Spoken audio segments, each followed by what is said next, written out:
This man showed tremendous resilience and guts yesterday.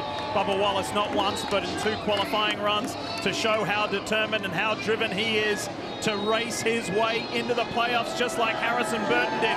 It's time to bring the action at Darlington Raceway.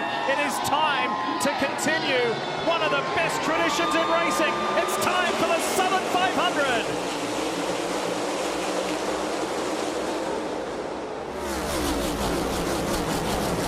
Listen to that awesome roar. Wallace, and then here comes Larson.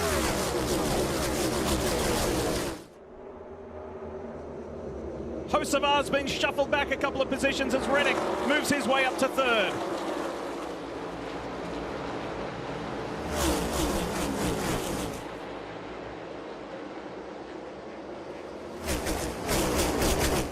And the question begs, does the guy we saw in qualifying as Reddick was ducking low to try and make an early move, then thinks about it twice, does the man we saw yesterday in qualifying in Bubba Wallace, does he continue that trend here tonight? Well, when I talked to Booty Barker today, he had 2 simple words. He always gives me kind of their mantra, what they're going to be. As you see 3 wide racing back in the pack, he said, Stevie, all out. We're going to be all out all night, and it's either going to make it or it isn't. I love that mantra. I think that's what it's going to take. Well, they're going all at it right now. You race that hard this early on this racetrack, and you'll be lucky to get by with it. 3 wide, Steve. That is aggressive contact. Oh, Martin Truex Jr., he's lost it. Takes Blaney up into the wall with him. 2 of the best cars in practice. I thought Blaney had the best long-run car. I'm an idiot. And here you heard him, I'm an idiot. Truex says he knows he made a mistake only 2 laps into the race. Truex 58 above the cut line. Mathematically not a guarantee, but I thought everything was going to be easy. This is an uphill battle already. That is a huge moment in this race and perhaps in the year. How much damage does Truex car have? It hurts Ryan Blaney from the standpoint of potential stage points and then the overall points. He's locked into the playoffs, but this was what neither driver wanted. Truex just simply got into the corner too hard for the amount of grip that he had. That's part of this, though. Lap 3, he doesn't really know. It chases the car up the racetrack, makes contact with William Byron, overcorrects the car. Big damage to Blaney. He wrecks himself because he knew the option 2 was to wreck the 24. That's not Truex's style at all. He didn't want his mistake to affect the 24. Unfortunately, taking himself out got Blaney. That's one of those wrecks. Look at, as we ride along, he just got up the racetrack. That's one of those wrecks on lap 3 at Darlington. Do you really want to be 3 wide getting into turn 1? This is something that 15 years ago we never would do. Right. The drivers have gotten more and more aggressive in how they approach turn 1. Chris Buescher sneaking by. Look, Martin Truex Jr. is one of our sport's best, period. Just a little too much aggression early in the race. Everybody talks about racing the racetrack 25 times. Martin Truex Jr. has run Darlington. He knows what this racetrack holds, and yet a mistake like this just proves all the hyperbole about Darlington, the track too tough to tame. It's true. It's on display 2 laps in. It's true, and Martin has an extraordinary record here as you see Ryan Blaney step from his car. You'll see him in the playoffs, but this is far from an ideal situation. Let's have a listen to his radio. Take you back a few moments. It killed me. You okay? I don't know. Oh, I'm hurt. 10-4. Get him to you as quick as we can. And you could see him paying extra attention to one of his hands and forearms. Yeah, that's that impact. You could hear in his voice how much it hurt. Anytime you're on the outside and a car hits you that hard and shoves you into the wall with all of the force of the car underneath you, those are massive impacts, Steve. Those are some of the biggest wrecks I ever had. Marty? This is just massive for the playoffs, as everyone has talked about. Martin Truex Jr. came in plus 58, and the word just now from James Small telling Martin Truex Jr. to get out of the car. Truex came in the weekend, said, we just need a clean, smart race, and early on, they're going to be out of it. And man, can they make the playoffs now? That's something we're going to be watching all evening long. Look at that. Currently, dead even.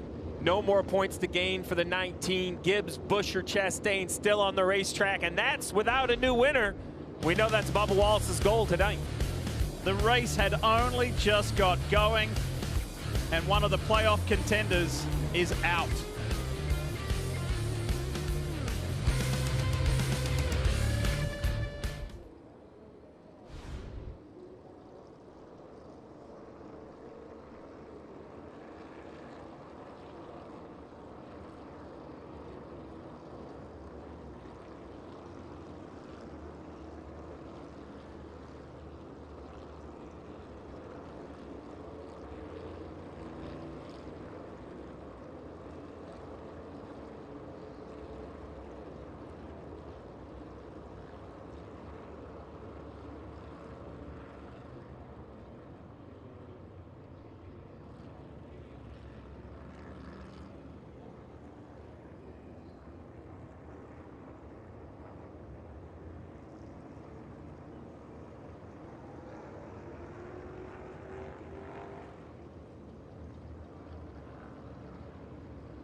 The legend continues here at Darlington Raceway. Do you get out of here without getting the famed Darlington stripe? Does the track treat you well? Do you respect it? And do you get in the tunnel on the Champions Wall? All questions to be answered. Well, the track has already bitten a couple. That's Martin Truex Jr. and Ryan Blaney, both drivers out of the race. Blaney going to the playoffs. Martin Truex Jr. is going to have to sit and watch. He had a 58-point buffer above the cut line. He's now at 0. So it's going to be an interesting night, to say the least, for those guys, and we will update you when we know more about Ryan Blaney's physical condition as he was headed to the infield medical center. So as we check in with Dale Jarrett, Kyle Petty, fellas, points implications already at such an early stage in the race. Pretty crazy. Yeah, Lee, it's just amazing. We sat here and talked about the difficulty of that, but we also did it, just like Jeff Burton said, been there, you know, and you understand what's at stake here, but, you know, you're still a race driver, and that's your mentality, KP. Yeah, it's amazing. As you watch this, and they called it perfectly in the booth, we see Truex just get in over his head a little bit, wants to stay off the 24, overcorrects, and takes Blaney up in the wall. What's fascinating is we sat here, as we watch all these angles, we sat here and talked about Gibbs, talked about Buscher, talked about Wallace and Chastain. We never mentioned Truex. No. A rookie mistake by a guy who has won at this racetrack and knows you have to race the racetrack every lap. I don't believe, I am shocked right now, and hopefully this will send a message to these other guys, step back a little bit. Yeah, the impact for the playoffs possibly, and Ryan Blaney came in here 4th in the regular season, certainly going to drop from there, and those points could be valuable in the playoffs. Great point. And these images from a few moments ago, Truex stepping from his car and also heading to the infield medical center just for a check. Jeff, you highlighted it in one of those replays. Chris Buscher, one of the playoff hopefuls, just narrowly avoiding that incident. Sometimes luck's on your side. It wasn't for Blaney. It was for Chris Buscher. Yeah, you have to have those things go your way. And look, I've been in that situation. You heard DJ, KP talking about it. You make a mistake when you know it's your job, right? It's your job not to make that mistake, but you're pushing, you're trying to make something happen. You feel horrible because you feel like you let your team down, but it's just, you can't get it back. Well, in all of that, now it's back to the task at hand. We have Bubba Wallace and Larson on the front row, Reddick, Brisco, so far back to 5th, but I thought Carson, you know, 21, youngest guy to ever be on the front row at the Southern 500, Jeff, you just was patient early, right? Like, he gave up a few spots, making sure he didn't make that mistake. Long night ahead. All right. AMR safety team done an excellent job helping the situation, clearing the situation. We're ready for a take 2. Let's get this Cookout Southern 500 going again. Let's do it. Huge crowd here in Martinsville, and we're back to action.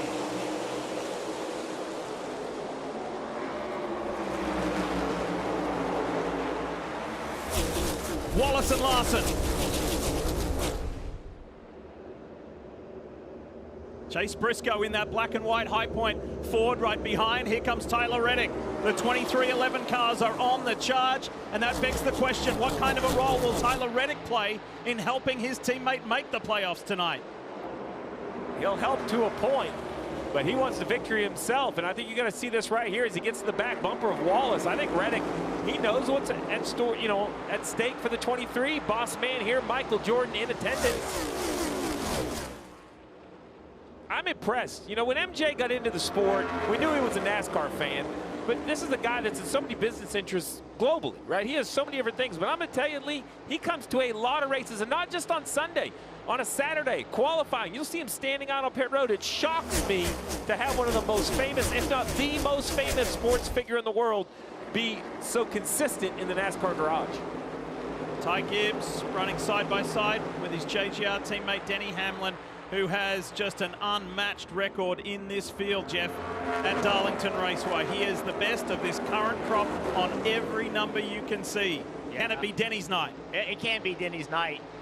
Denny has the mentality that's needed at this racetrack. He has the ability to attack the racetrack but not step over it. See Reddick applying pressure. A little bit higher entry into 1. We're going to see the lanes change throughout this night. Reddick does a really nice job of approaching the corners, just against the wall. That helps his car. See how close he is compared to Larson? Watch what happens in the middle. That allows Reddick to not have to turn the wheel as much. Carries a lot of speed to the center. I think Larson's car is a little better right now, though.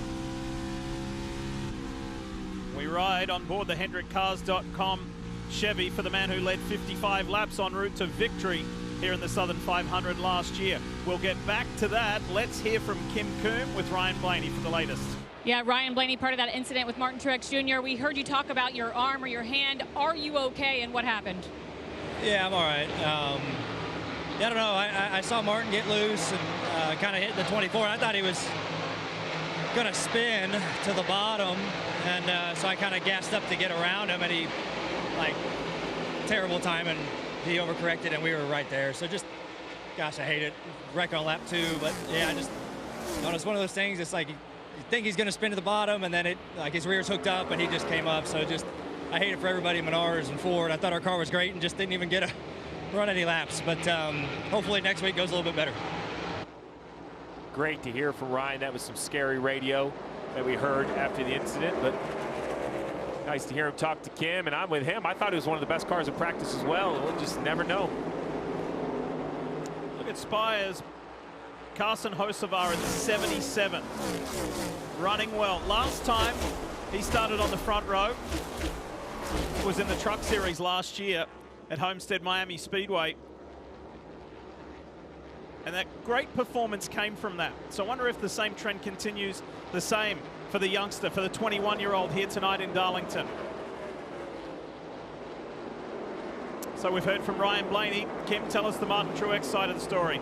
Yeah, Martin Truex Jr. out of the care center, out of the race. First of all, we heard you say idiot on the radio. Clarify what you were talking about and what happened. Clearly me. Yeah, it was all my fault, all my doing, and yeah, I got a run on the 24 and went to the inside and thought everything was going fine, and the car just took off and I ran into him. So obviously that one's on me, and I hate it for my guys in Bass Pro Shops and Toyota, everybody. We had a phenomenal race car, and I know this is like the longest race of the year. Just a dumb mistake on my part. This is your last full-time season in the Cup Series. Right now, as it stands, you are not a part of the playoff picture. Describe the emotions attached to that. Yeah, I mean, it sucks. You know, we've had a miserable 2 months. Fast cars, nothing to show for it, and again tonight, you know, tonight was on me. So, just sorry to my team and all the guys that worked so hard. Classic Truex. You know, he is in the best of times and in the worst of times has always been a class act, giving the times to the fan, to us in the media, taking ownership of this issue right here. I think that's why he's so kind of beloved in the fan base and in the garage, as we see Christopher Bell battling Buescher. And we're just going to have to wait and see, much like Truex, to see if he has enough points. Now it's up to guys like Buescher to see if Truex advances. This is the fight for 7th position between the guy who won the Xfinity Series race yesterday. Back to the teammates, the 2 Toyotas at the front of this field, Bubba Wallace, Tyler Reddick. They've just got a narrow margin over Kyle Larson in this early running. Talk in the garage this morning was that these 2 cars had a lot of speed on the early part of the run. There was also some talk that they were not good on the long run. We'll see. You know, it's one thing to do that in practice. It was in the middle of the day.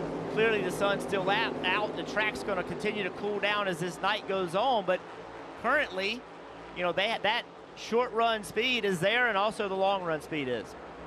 Just to remind everybody on the left, that playoff bubble, that's with Wallace leading, right? That's a new winner, taking the 14th spot. That makes the Truex, Buescher, Chastain situation even more precarious.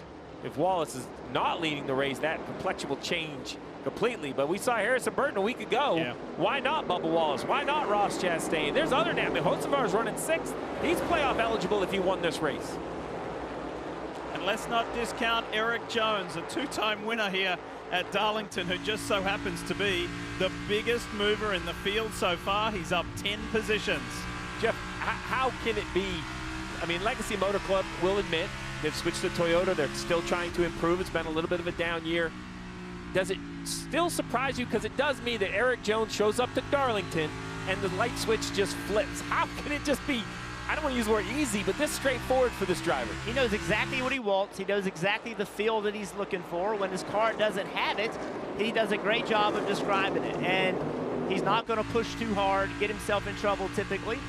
And that's kind of Eric Jones, right? I mean, if you think about the success he's had in this sport, he's a very consistent race car driver, and he loves the racetrack. I think that's part of it, Steve. Some guys come here and they just don't like it. They just simply say, I don't like this facility. Eric has always liked it. Dave, tell us more. And part of the reason for that is he said, ever since I started coming here, I just like the way that I was able to adapt to the way the track changes. The way that the feel of the car will change over time. It was just always very comfortable to me.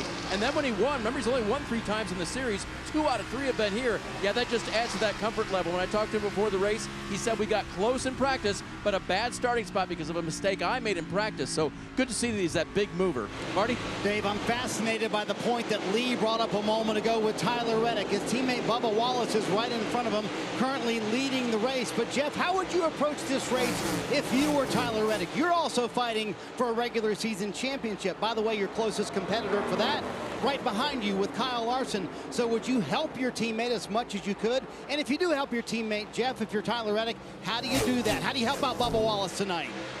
Well, look, if I'm Tyler Reddick, I got to go out and try to win this race. I'm not going to move Bubba Wallace out of the way to do it, but if I can get track position on him and drive away from him, that's what I'm going to do. And that's what I get paid to do. I get paid to win championships. That's why he was hired, and to do that, winning the regular season championship will go a long way to helping him to make it happen. It's got the full attention of Michael Jordan.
Here's a quick reminder that you can join NASCAR's free rewards program and start earning points that turn into member-only rewards. You can earn every time you check in for a race, trade in points for free tickets, exclusive gear, autographed merchandise, and one-of-a-kind race day experiences. Simply head to NASCAR.com/fan rewards.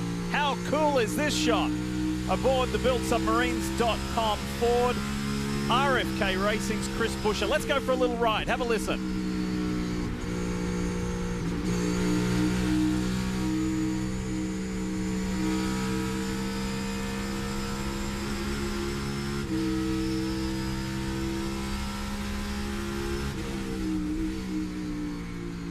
right, Mr. Southern 500 winner, you like what you see? You like what you hear? I do like it. You know, against the wall, but not inches away from it the way he'll have to be. But with only 33 laps in this race, is now the time to be right against the wall? Probably not.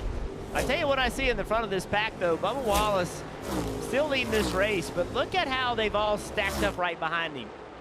That tells me that the pace isn't quite what he needs it to be. Everybody's starting to catch him just a little bit. Still with good pace, but the fastest race car, Hamlin, Bell, they're starting to run this group down. Let's build the positives for Bubba Wallace. This is his 13th visit here, and he has led more laps this evening than he has, Stevie, combined in the 12 other visits. Off to a great start. Off to a great start, and it really started in qualifying. What we saw yesterday, I don't think can be overstated. You mentioned it didn't take one effort, but two efforts. Yeah. And I mean, he's kind of taken the performance of the 23 and putting it on his own shoulders. He said, we have to be better. We have to win races. I have to do better behind the wheel. I like that approach from Bubba. And what we're talking about, if you weren't with us for qualifying yesterday, right here, Bubba grazed the wall. I mean, as an understatement. He hit the wall twice on his first qualifying lap to make it into the fast 10, into the top 10.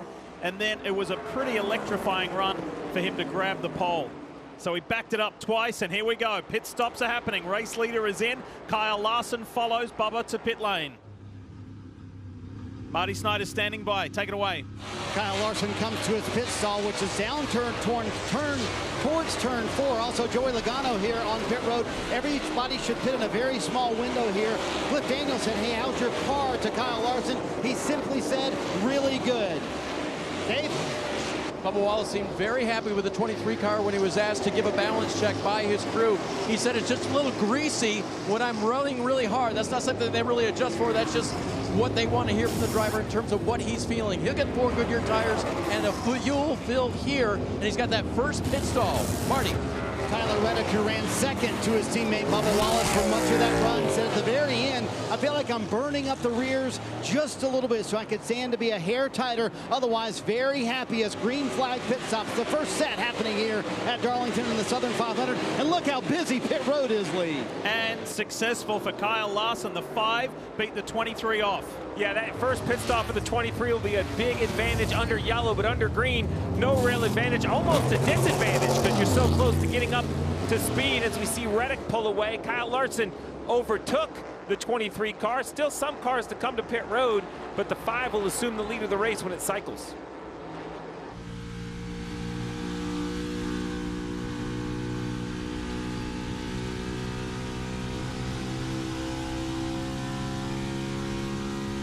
One of the crazy things about Darlington, staring into that sun, driving down the back straightaway, makes it really difficult to judge where the wall is. Run straight away, no problem. Here comes William Byron. Marty's headed your way. And he narrowly, Lee, avoided some contact with Martin Truex Jr. He was the car that Truex almost got into before he got into Ryan Blaney. He said his car is just a little bit too free. So, see, these cars running just a little bit longer here. Will there be an advantage for them on the back end of this run? I don't think so. I don't think they've run long enough for the fresh tires to be an advantage. I kind of dissected the last 2 or 3 races here. Now, if you can run 10 laps longer, it kills you. You lose like 20 seconds. But you do have those fresher tires the whole next run. The problem is, it seems like you just burn your tires up so much working through traffic. You see Kyle Larson easily drive by Denny Hamlin. The question for Denny Hamlin is, you know, with 76 to go, are they trying to stretch this out to the point where they maybe eliminate an entire pit stop and save a set of tires? That would be a really aggressive call, but maybe Chris Gabehart is concerned about yellows later in the race. Larson goes by, so too Wallace.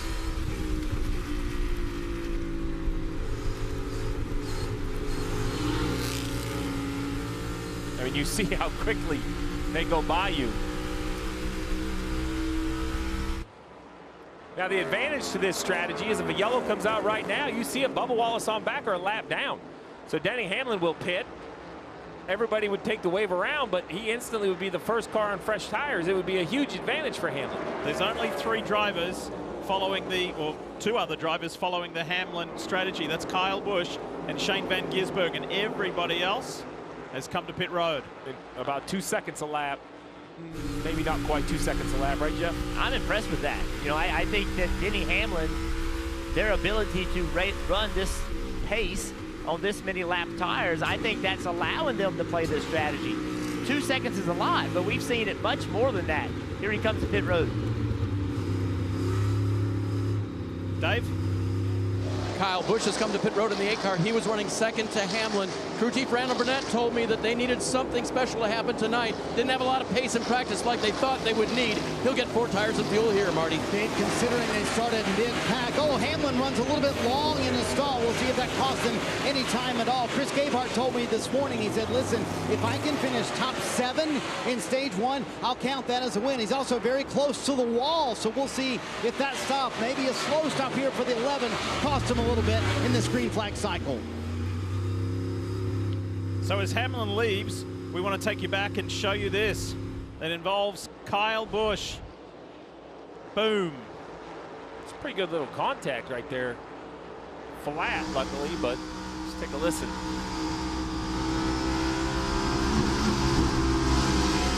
That's a part of the racetrack where the wall actually comes back out into the track off of turn 2. It's very, very easy to hit the wall there. When this race is over, he won't be the only one to do it. The 11 came in, and Marty said that he slid a little long. I don't know if that's what's got the timing, but watch this right front tire changer. Tire off, goes to put the other tire on. The lug nut had fallen out. That single lug nut magnetizes to the socket. He had to reach down, grab it, and then on the left side, tight quarters, enough room to do the work, but it definitely messes up the timing with that little bit of space. The 11 was about 4.5 seconds behind the leader before anyone came to pit road. He's currently all the way back at 21st, 20 seconds behind. So fresher tires for sure, but we'll just have to see over the next 20 or 30 laps, can the 11 make up that time? We got off to a pretty eventful start with Martin Truex Jr. having to watch anxiously the remainder of the Southern 500.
on a beautiful Labor Day weekend, long weekend, Sunday evening here in South Carolina. Pleased to let you know it is a sellout crowd for this Cookout Southern 500. Thank you to the race fans for supporting and continuing this awesome tradition.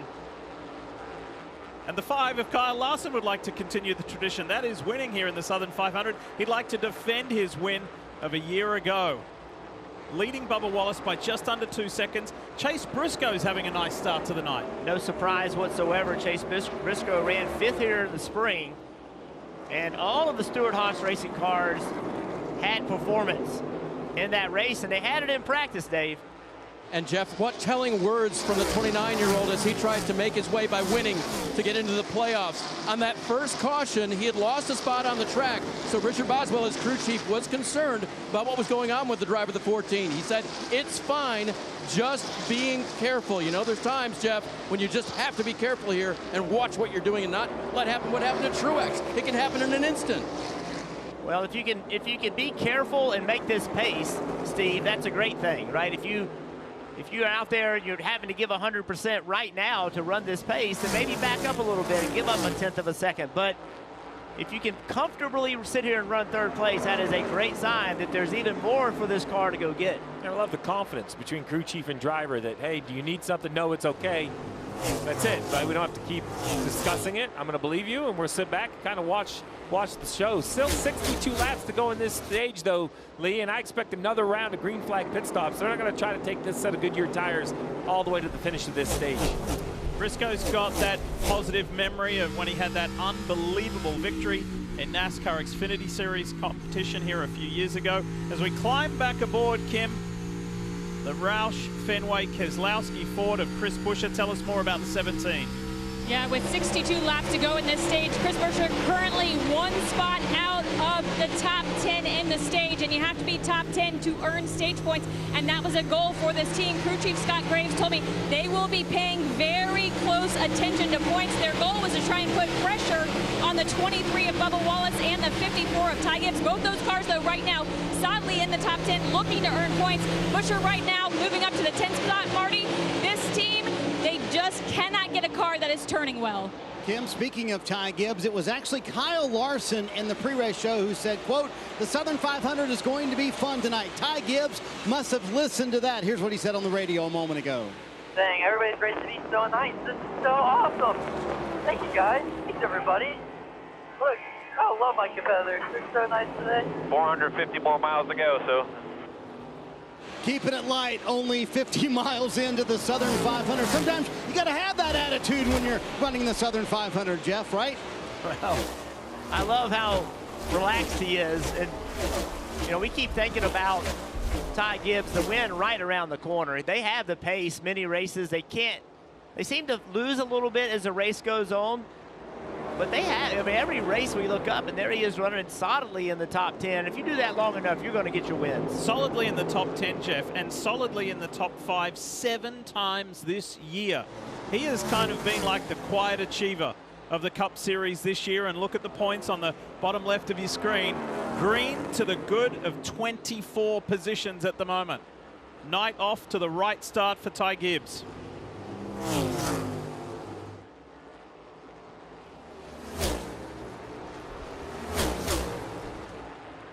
Kyle Larson up front has increased his lead by, I don't know, 1.5 seconds or so over Bubba Wallace, then Tyler Reddick.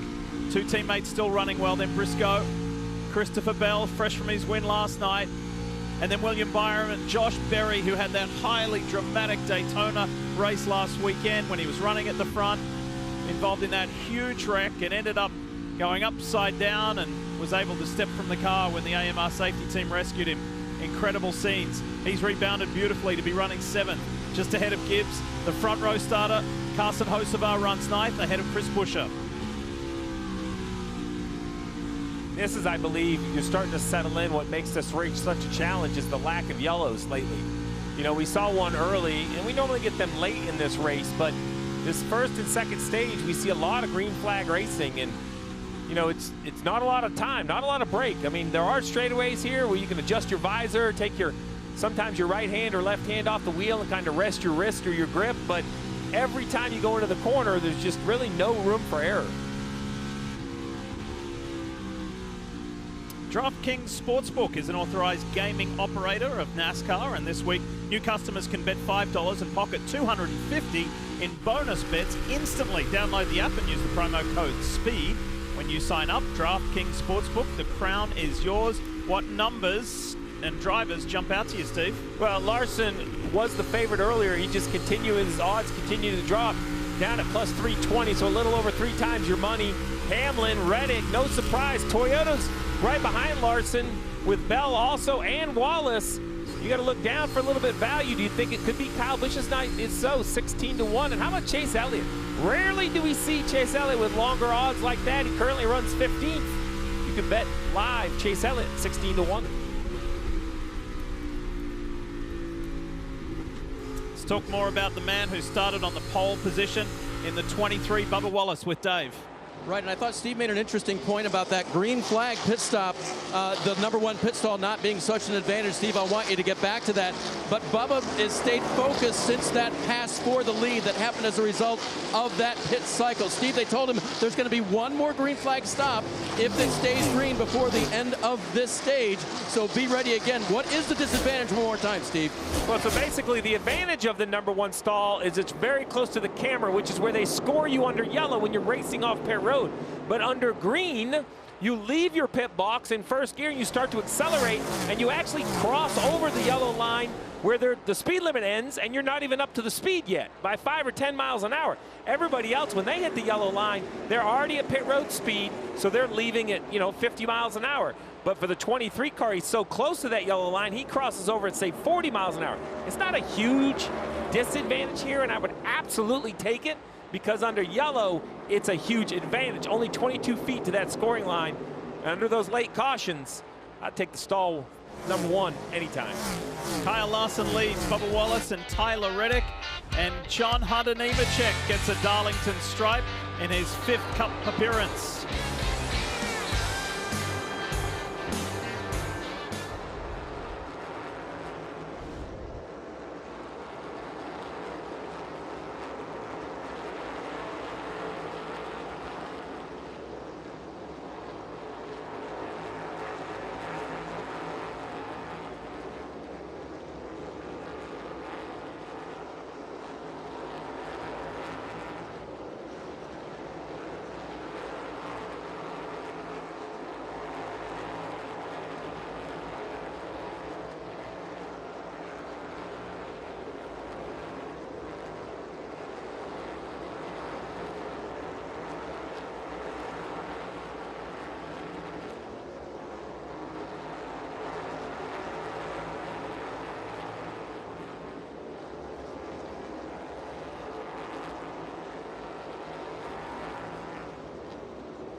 Did you know you can download the official app of NASCAR and follow the action with free live scoring, in-car and radio broadcast, and you can upgrade to premium for full access to driver audio channels and completely ad-free experience. Search NASCAR in your app store to download and start a free trial.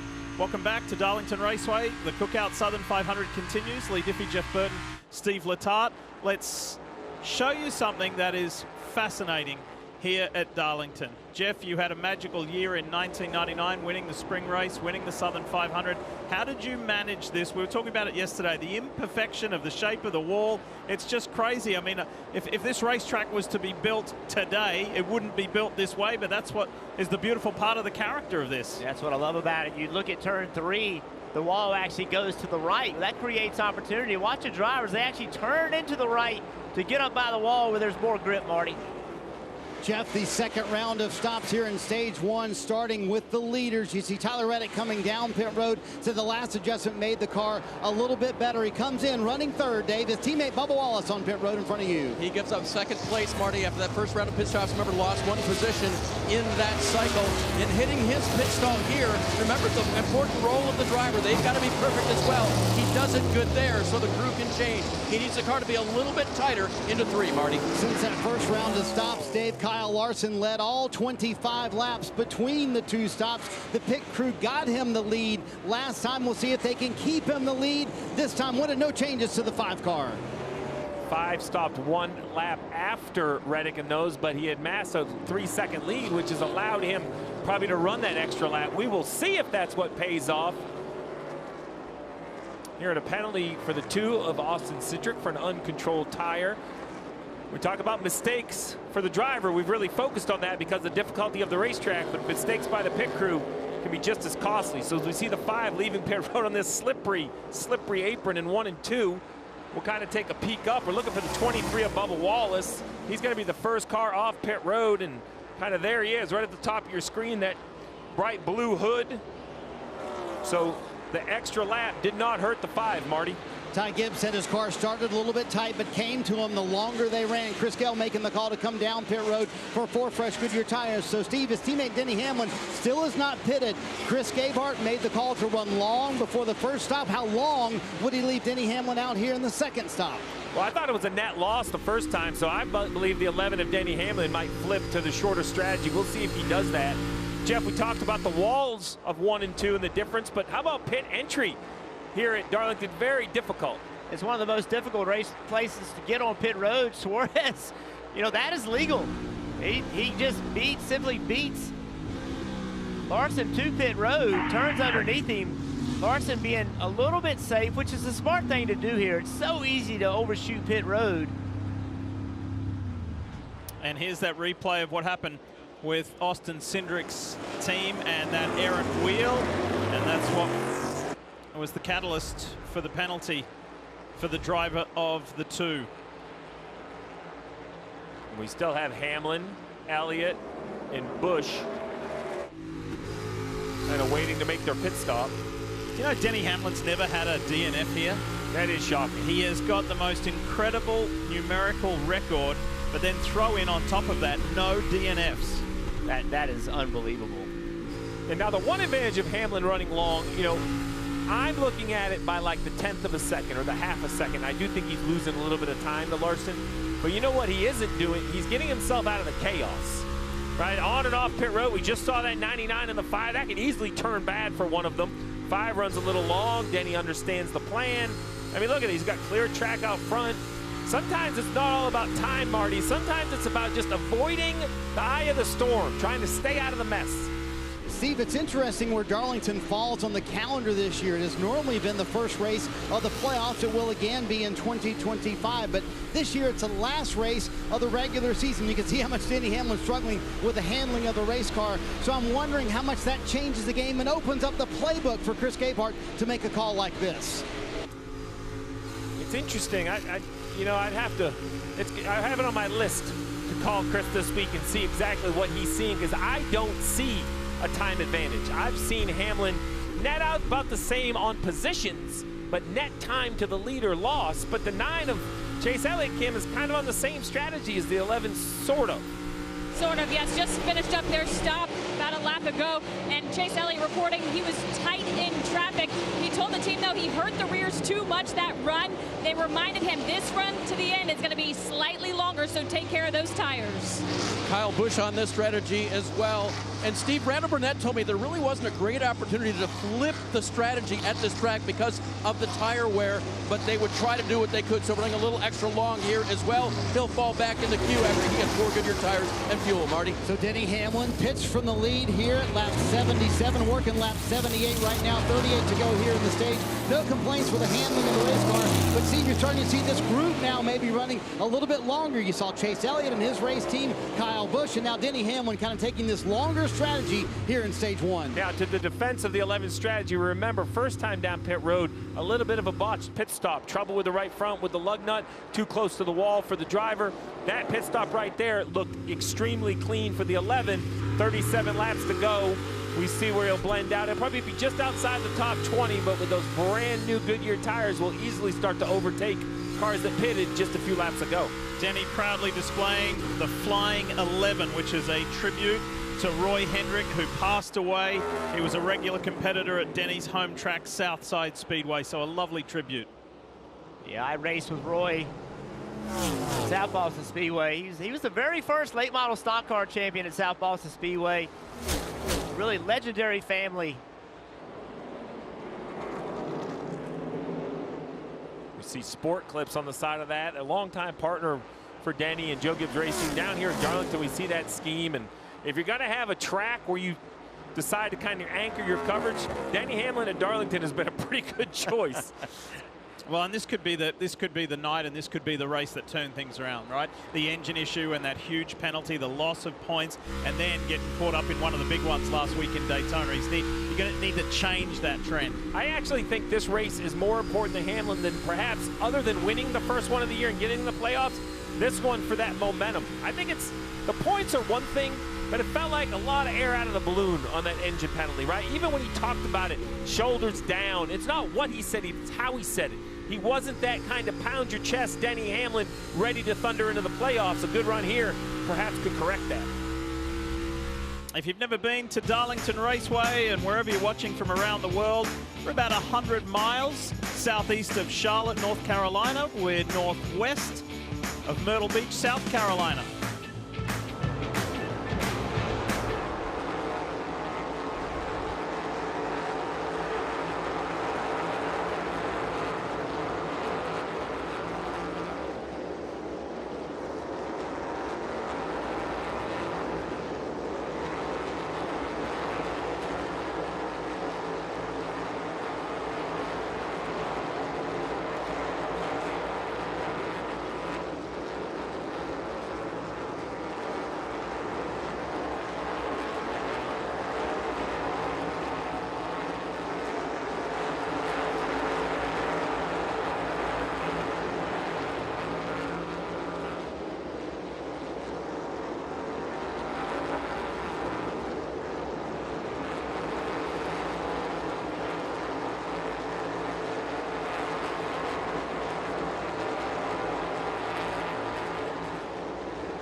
NBC Sports coverage of NASCAR on USA is brought to you by Straight Talk Wireless, Sam's Club, join the club, and by Progressive Insurance. Save when you bundle auto, home, or motorcycle insurance.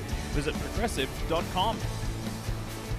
Sun's slowly starting to go down here in South Carolina at Darlington Raceway. One thing that hasn't changed out in front for now 35 laps is the HendrickCars.com Chevy of Kyle Larson. Hot in pursuit of Tyler Reddick in the regular season points. Now, while the overarching theme and the headline is the race for the playoffs, right? Who's going to make it, who isn't? Kyle Larson said that it's deeply important to him to win the regular championship, to win the regular season. He wants to do that here tonight. I think some of that goes back to, remember, him missing the Coca-Cola 600 when Indianapolis ran the Indy 500. Had a great plan, but you can't control the weather. The weather got him delayed. Yeah. He missed the start, so he got 0 points there. And I think Larson, you know, he might not say it, but the back of his mind, you know, he's only 15 points behind. He probably easily could have scored 15 points in that situation if he could have started the car. So I think if you win the regular season, kind of no harm, no foul, Jeff. You don't want to carry a, you know, missed opportunity into the playoffs. Yeah, it's so important because of the points it allows you to start the playoffs with. There goes Kyle Busch, fresher tires. You can see the big difference there.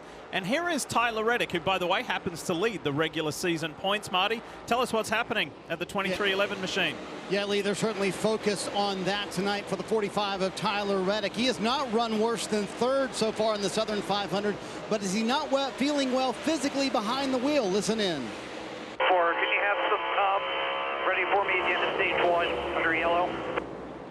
Yes, that was a request for Tums. I did confirm with Billy Scott this afternoon. Tyler's been feeling a little bit sick on the stomach so far today. So, Jeff, I can't imagine. You know, number one, the Southern 500 is the toughest race all year long. But when you're not feeling 100%, how big of a challenge is that going to be for Reddick tonight?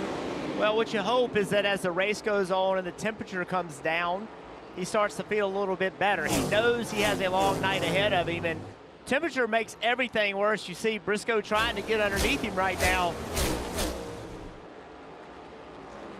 But sometimes it also allows you to just focus, right? I'm not feeling well, so I have to focus a little bit more. We see a lot of athletes have their best days when they are sick.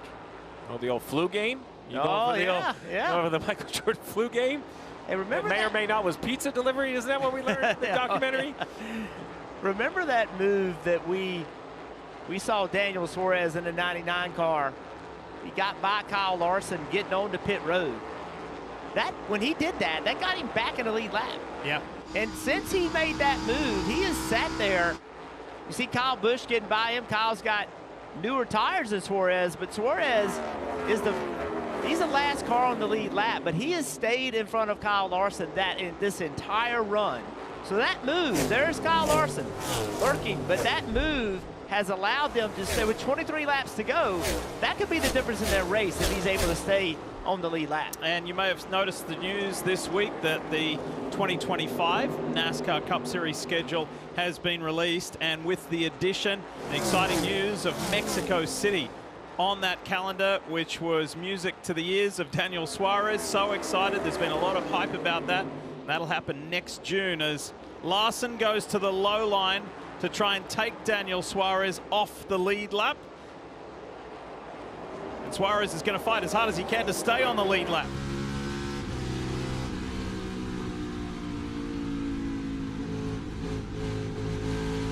Remember, Suarez got taken out of Daytona last week in the most bizarre incident when he was pitted ahead of Denny Hamlin.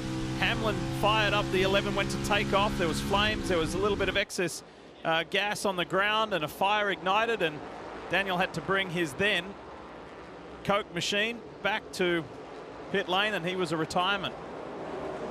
He's fighting tough right here. These are hard passes at Darlington. It's always been difficult to pass. Larson going to try to drive right here. This is tight. Larson's being aggressive, but not overly aggressive. No one's really pushing him, so he wants to lap him, but he doesn't want to get himself in trouble doing it. Now he's trying to run the bottom of the racetrack. It's hard to get grip down there. If he can stay side by side with him here, which he can't do it,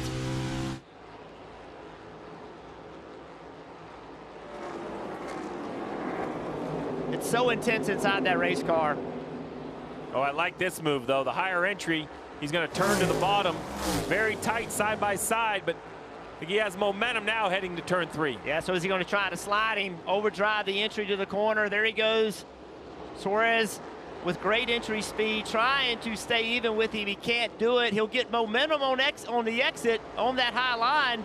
Oh, he got there, but not quick enough. Kyle Larson closes the door on Daniel Suarez and puts him a lap down. As for his Trackhouse teammate, Ross Chastain runs 15th. Here's a reminder of what went down a week ago. It was a pretty crazy scene for Suarez, and that thing lit up fast. Yeah, it's scary, very bizarre. Fire department right there to put it out as quick as you can. You look inside the car, you see the flame pouring out of the trunk. A backfire of the 11 right here. You see the left side kind of spark. It lights the fire, the fuel that's on the ground, which just chases forward and goes into the trunk. And that was Daniel. That was a replay of Daniel watching a replay of how it all transpired. So 17 laps to go in this opening stage of the Cookout Southern 500. And Kyle Larson has led the most laps, 46 over Bubba Wallace's opening 34 laps led. And Wallace is about 2.5 seconds behind the Hendrick Motorsports driver. And has had a really solid night. Chase Brisco ahead of Tyler Reddick. And then Christopher Bell having a nice quiet run by himself in the top 5.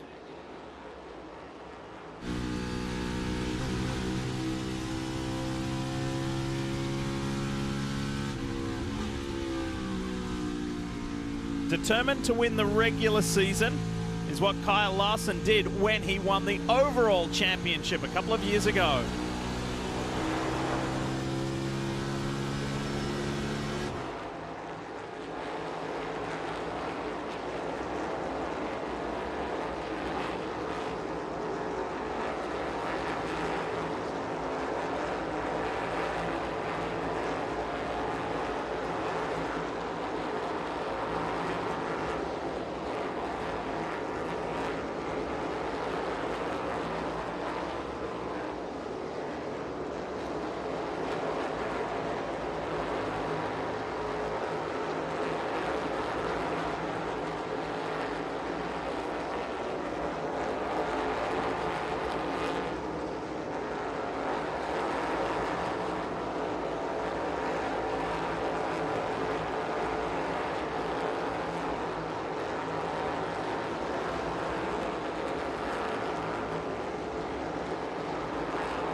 The night is moving fast here in the Southern 500. Just 11 laps to go in stage 1.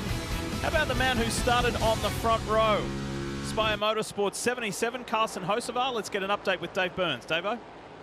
Hasn't really said too much on the radio, Lee. Not really that crazy over the radio about the race car. He's been making better speed through the corners, his spotter tells the team, so that's good for them. Back to 11th from a second place starting spot. Luke Lambert said we weren't too surprised about the second place starting spot. By the way, we think we're that good, and he's one of the guys, Kim, who could still win his way into the playoffs tonight. As is Josh Berry, currently running in the 8th position, which should surprise nobody. He finished 3rd here in the spring, and that was the starting point for their setup this weekend. Brought something very similar. They felt like they had really good long-run speed in practice. They worked on making it better on the front end of the road. And this team extremely complimentary about Josh because of his history on the late model short track circuit. They feel like that gives him the ability, Marty, to manage tires really well here at Darlington. Kim, a moment ago, Tyler Reddick lost 3rd to Chase Brisco and then almost immediately gave another health update. Listen in. Copy. I think the car is okay. I'm just really fighting it right now in here. Get some crackers or something to do. Just plain crackers. I don't know. Bread, something. Yep, ma'am. We'll get you.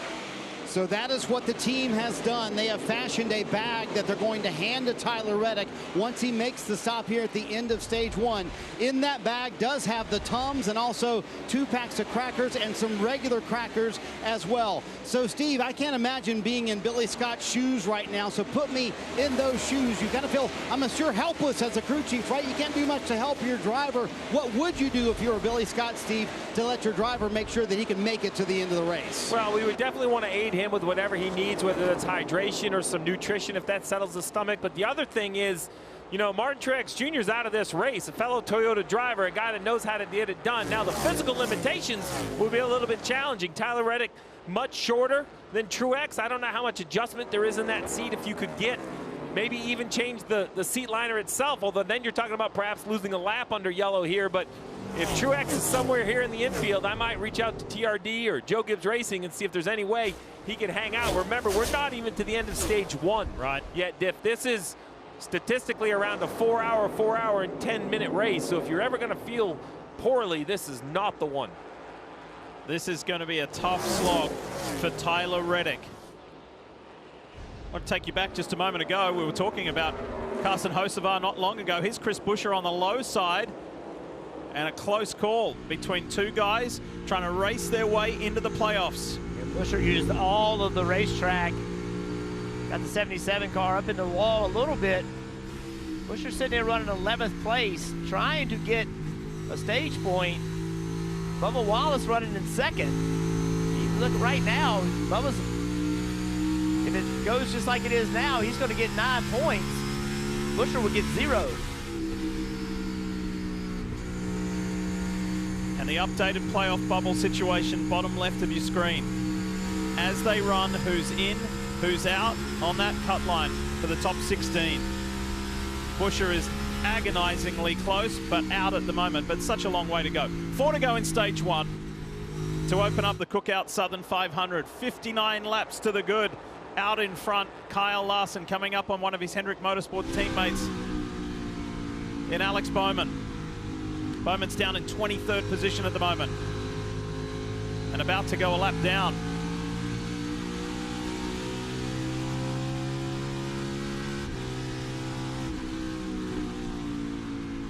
Had a pretty badly damaged car last week, Alex Bowman, and rallied the team. The 48 team rallied really well. Alex drove back to the highest finishing Hendrick car in 16th at Daytona.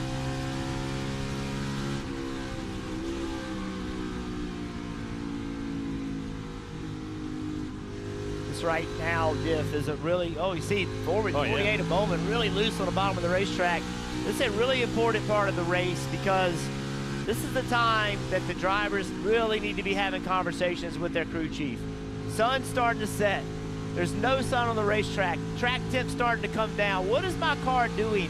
Give the crew chief a little bit of time to think about it. Let's see what happened not long ago. Ross Chastain, Kyle Busch. Whoa. Watch the rear of Busch's car. And Kyle just way up the racetrack. Ran Chastain up in the wall.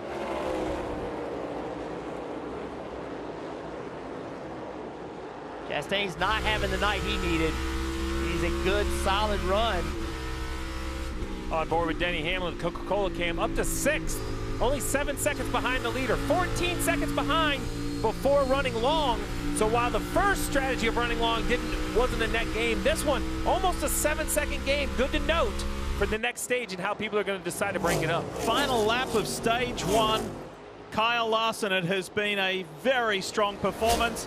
It's his 9th stage win of this 2024 season, his 5th at Darlington, and some more valuable playoff points. And if you're Bubba Wallace, mission accomplished, right? You started on pole, you stayed within touch, you finished 2nd in stage 1.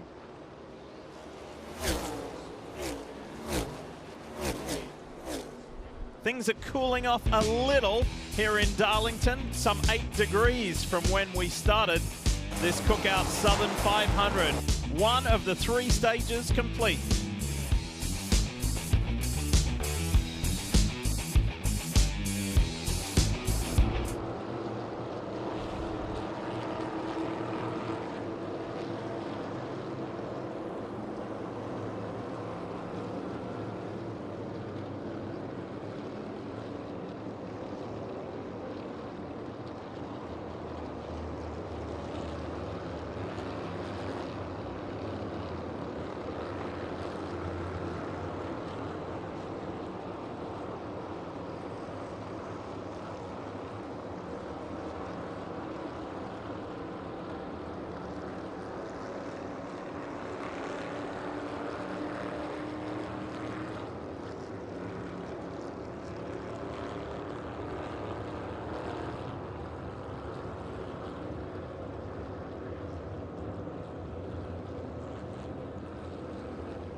NBC Sports coverage of NASCAR on USA is brought to you by Coca-Cola Zero Sugar. Is it the best Coke ever? Credit One Bank NASCAR American Express card. And by Toyota. Let's go places. Stage 1 complete. And pit stops are about to happen. We talk about the history here at Darlington Raceway. And have a look at this. From the very first running back in 1950 in the victory by Johnny Mance, it was a whopping 6 hours, 38 minutes. The man who's led the most laps so far and the defending race winner of the Southern 500 did it 2.5 hours faster. That's how far things have advanced. Let's go to pit lane. Marty's there. Impressive stage win for Kyle Larson, who said the only adjustments I would want is if you feel like the track is going to change. For Tyler Reddick, this is part car maintenance, part driver maintenance. He said anything you can do to help me feel better, I would appreciate it. They're going to hand 2 bags inside the car to Reddick. They asked him, are you worried about getting sick inside the car? He said, yes, Dave. Chase Brisco hits his mark, touch free on entry, then free across the middle. That hurts his exit. As for Bubba Wallace, still he is no front grip off the corner. Needed an adjustment on that car, and he's going to hold his position. Does not gain this time with that first pit stall. Dave, that's a good phrase, hold the positions. Look at all of the zeros on there for lack of change. And fans, NASCAR and its premier partners want to say thank you for your support. Let's take a look at one of NASCAR's biggest super fans, NASCAR, and his experience at Michigan International Speedway.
Welcome back to Darlington Raceway, Cookout Southern 500. We're in that pause period between stages 1 and 2. Kyle Petty, what did you make of the start of tonight before the green flew, where we got to see our friend and teammate Dale Jarrett enjoy a very special moment? A very special moment. Darlington has always been about history, but one of the most special moments for me came tonight when my friend Dale Jarrett got to drive that number 11 Cale Yarborough special. Yeah, thank you, KP. And it was special for me, too. Someone that helped me get a good start in my career to get in this Southern 500 winning car. Never been in one of those because never won the Southern 500. But to do this, to honor Cale Yarborough, the great 3-time champion and Hall of Fame driver that he was, the toughest driver out there. And also, look at this helmet. This is from the 79 Daytona 500. KP, remember what happened there on the last lap as he and Donnie Allison were racing? Listen, this could have been you tonight. No, this is spectacular. And that's how tough Cale was. Cale's in here. He's on the gas. He's stabbing. He's steering. And look, the helmet that Cale's swinging right there looks an awful lot like the helmet you were wearing tonight. That's exactly the helmet where he was trying to fight off the 2 Allison brothers as he did that. So huge honor, and it's great that we could be here to honor him. Yes. His wife Betty Jo, his daughters Julie and Kelly were there along with the grandkids. So just a very, very special moment. Another piece of Darlington history. Great night to be a part of it. Hey, I will add this too. Marty, tell him to get Tyler Reddick ice cold Coca-Cola. That always worked for me. Well, that was special, that was significant, and it was just plain cool, DJ, because we were standing up here in the booth watching you do those laps. Really neat. Yeah, that was awesome. You know, Dale Jarrett you see everybody choosing which lane. Dale Jarrett, Kyle Petty, were lucky to have those 2 guys, legends of them on their own. Marty. So, Jeff, following the health of Tyler Reddick, listen into this radio conversation. I'm just curious for CJ's feedback here. You worried about throwing up or no, just stomach stuff? Yeah, I'm throwing up. Being myself, all of it. All right, so it's both. We got you covered. Pills, you'll chew. Those are tops. The rest of them you swallow with water. Yeah. 2 to chew, 3 to swallow. Grab the pills are too small. Dropped all of them. I got the Toms, but yeah, I got the small ones, the 2 medium-sized pills. I couldn't get them out of the damn bag. So what Tyler Reddick is going to do on the next stop, Billy Scott is going to mix up all the medicine he needs, Steve. They're going to hand that to Reddick because he did not get the medicine that he wanted. But yes, he is very sick inside the car. It's so difficult to get any type of medicine, pills into your mouth because your helmet, the eye port is very small. It's hard to go underneath the chin to get it, especially with gloves on. So they're going to have to do that in some sort of form, like you just talked about, putting it in liquid. And you heard him mention on the radio he's worried about throwing up. He is not feeling well. Ready for stage 2 here of the Southern 500. Kyle Larson and poleman Bubba Wallace. Let's go here in Darlington. This is going to be a tough slog for Tyler Reddick. Can he hang in there? He's up on that high line. Chase Brisco is doing the chasing of Kyle Larson. Reddick around his teammate to 3rd.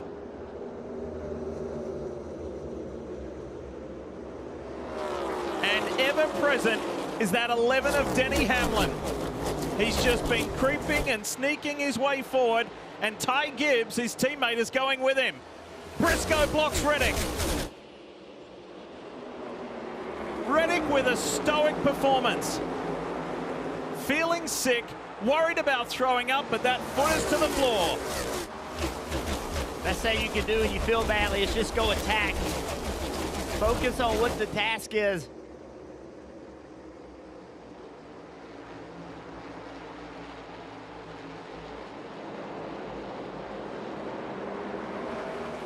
It's been a great night for Chase Brisco. In that high point forward, sits second there for Stuart Haas Racing. Wouldn't it be something if he raced his way into the playoffs? He's only had 1 appearance. That was 2 years ago.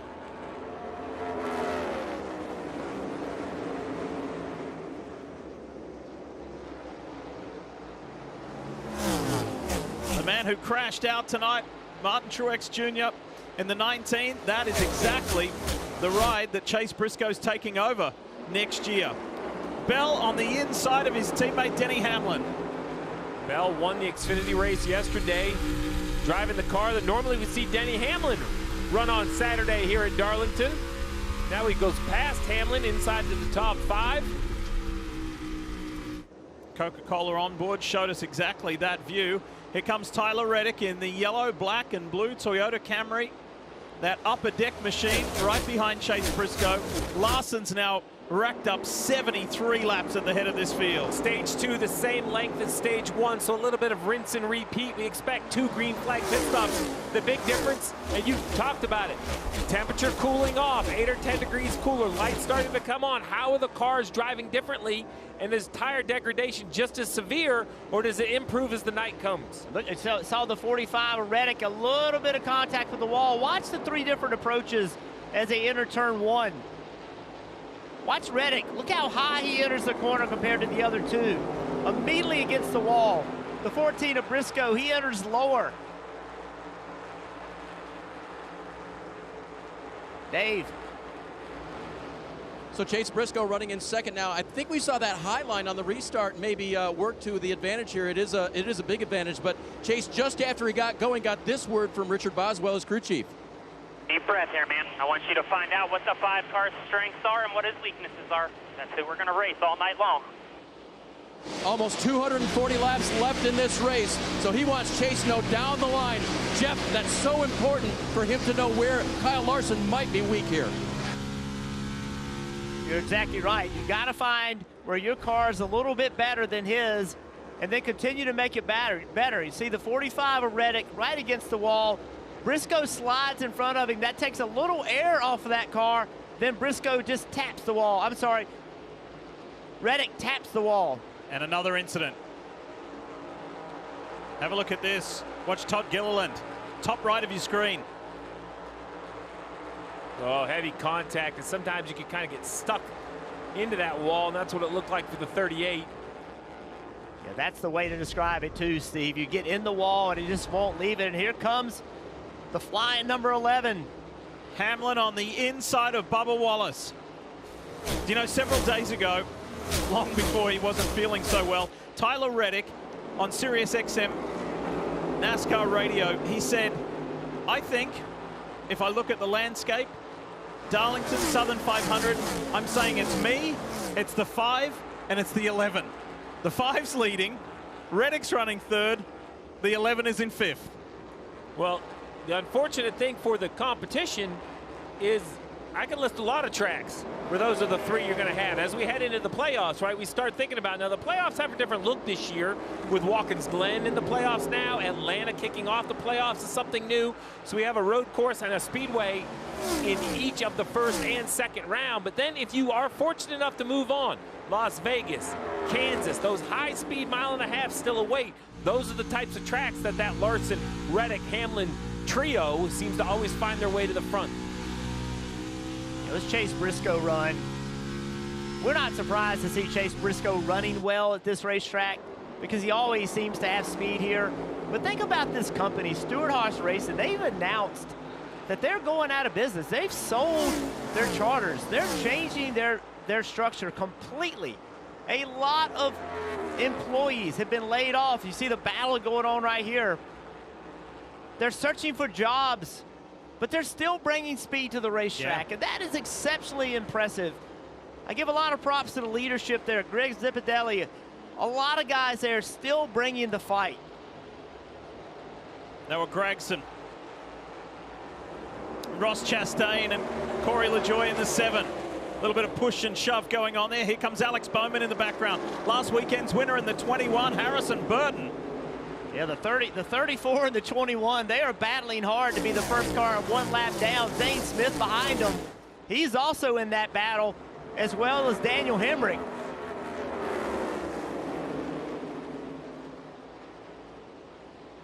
We show you the battles up front, but can you imagine trying to run 4 hours like this?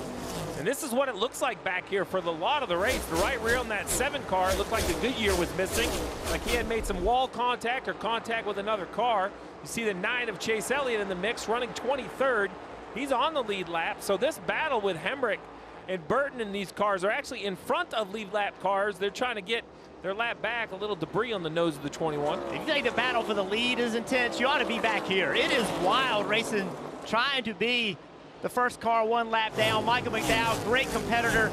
Harrison trying to build some momentum after that win last week. Cleared McDowell. And cleared Daniel Hemrick, who had a good top 10 last week. Here's Tyler Reddick in his upper deck Toyota Camry. Let's take a look at the Toyota driver update. He is the highest placed, then Christopher Bell, Denny Hamlin. It was a Toyota pole yesterday for the 4th time in succession here in Darlington, with thanks to Bubba Wallace. But it's still Kyle Larson at the front. He's been leading for 83 laps.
Kyle Larson in the HendrickCars.com Chevy continues to control this Cookout Southern 500. We welcome you back. We're at the beginning of stage 2, and as you've seen in each and every race here on NBC Sports this Cup season, we like to go embedded in the second stage, and that's where we join Dave Burns. Dave?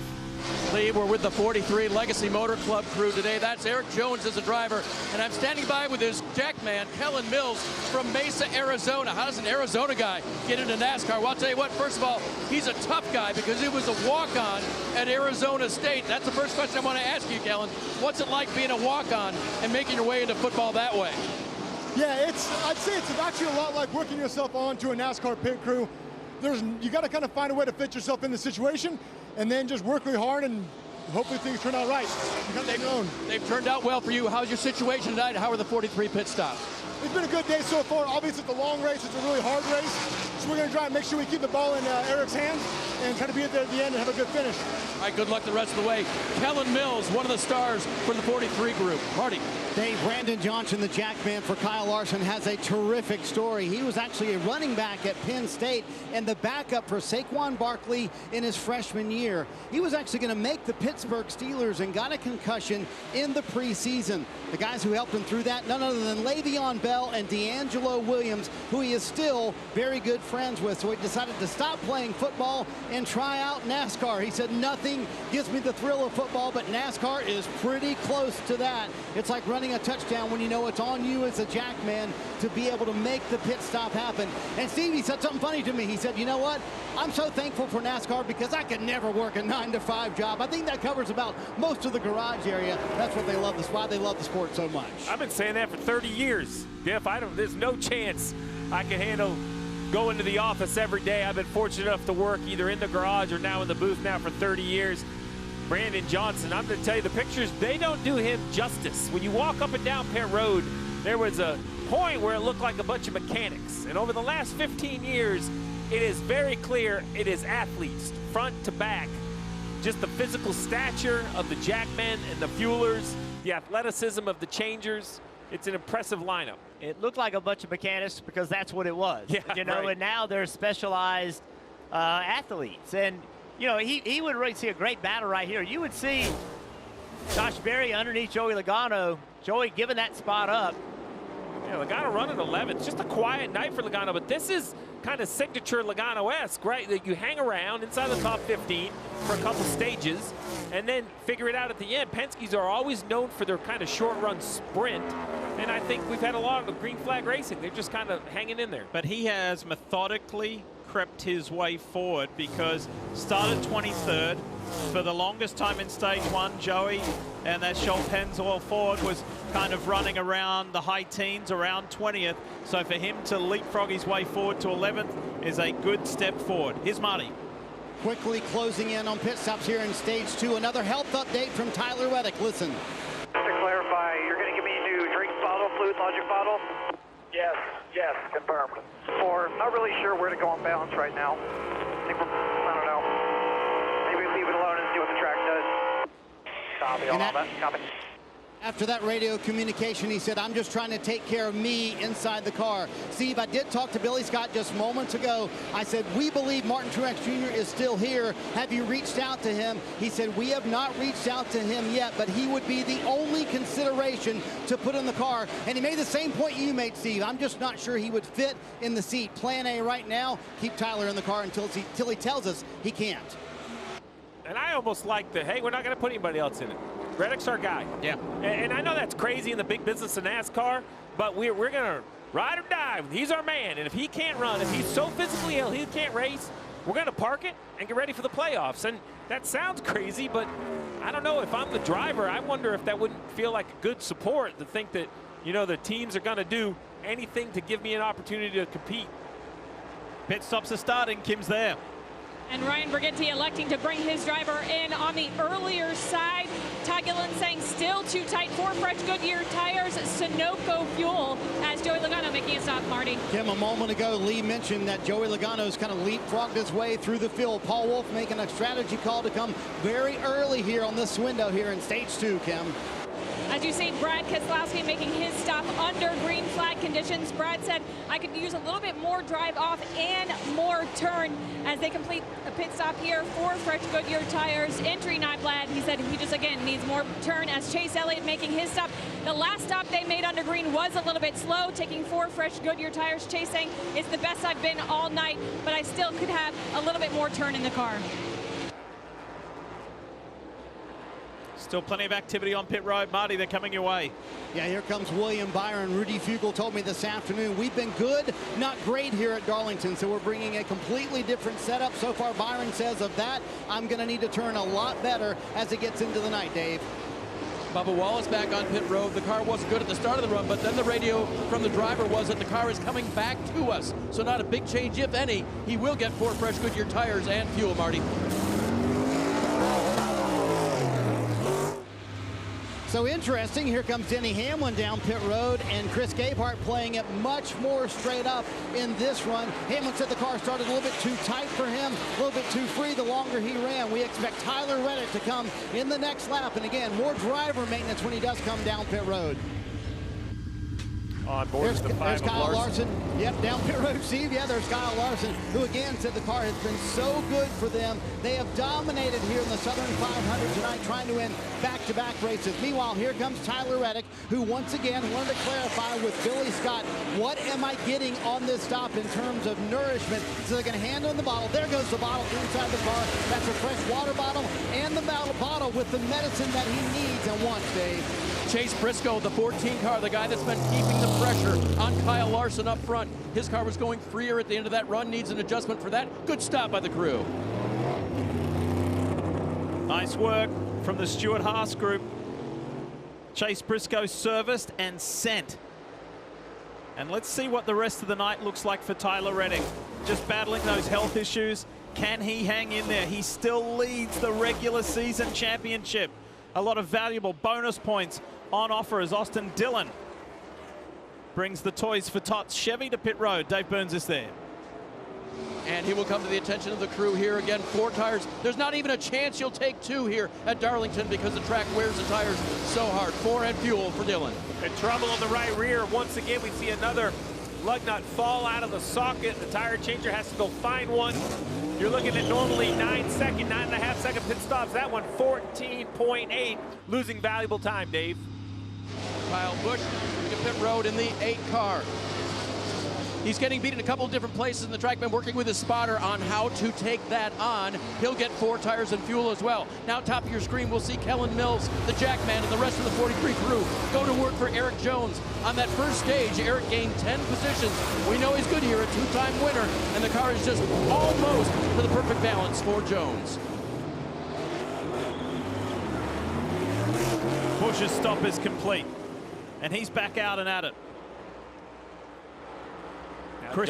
Josh Berry, I think, is trying to get to the bottom to come to pit road. He was trying to protect it. Buscher was coming by, and that's exactly what's happening because now the 4 trying to turn off the banking. Well, he was in there pretty deep. I did a nice job of getting slowed down, make pit road. Kim, Josh Berry's headed your way.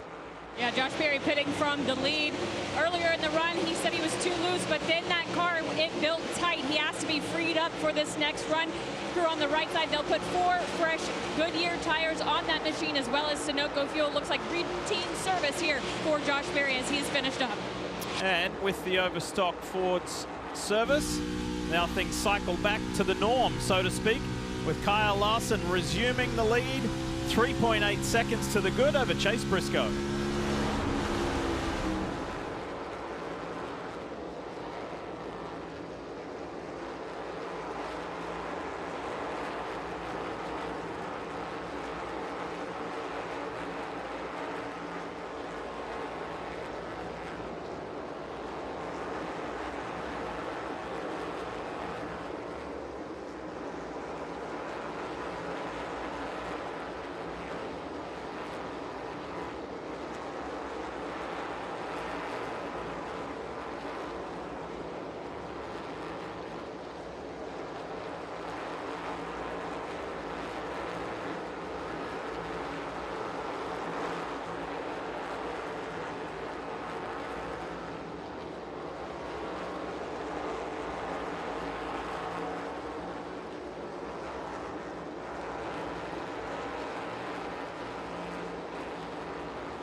Reminding you that you can sign up for the NASCAR newsletter to stay up to speed on all the latest from the track and to get your chance to win 2 tickets to a 2025 race of your choice. Simply scan the QR code that you see on your screen.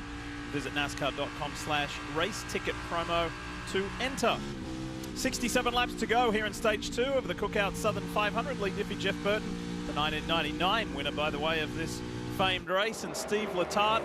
As we're working our way into the night, it's Larson over Brisco, Bell, and a sick Tyler Reddick, and then Denny Hamlin, William Byron, and Bubba Wallace trying to fend off Ty Gibbs here on screen right now.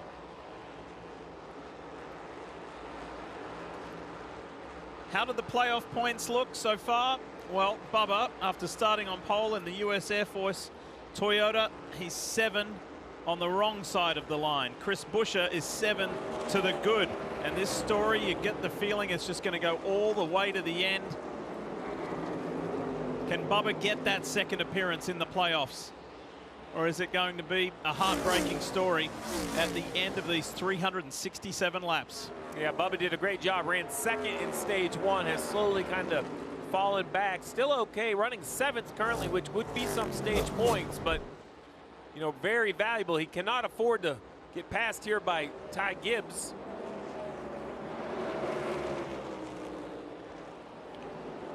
Well, let's take a look at the Xfinity fastest lap, and it belongs to the man on your screen, and he did it on the 2nd lap. Yeah, clearly unloaded with a lot of speed this weekend, sat on the pole, but now as the sun has gone away and the track has changed, it seems like they've lost a little bit. They're not running poorly, but they need a great night, right? And yeah, Buescher, he seems to be getting a little bit better in regard to pace compared to Bubba Wallace. They're going to have to continue to work on this car.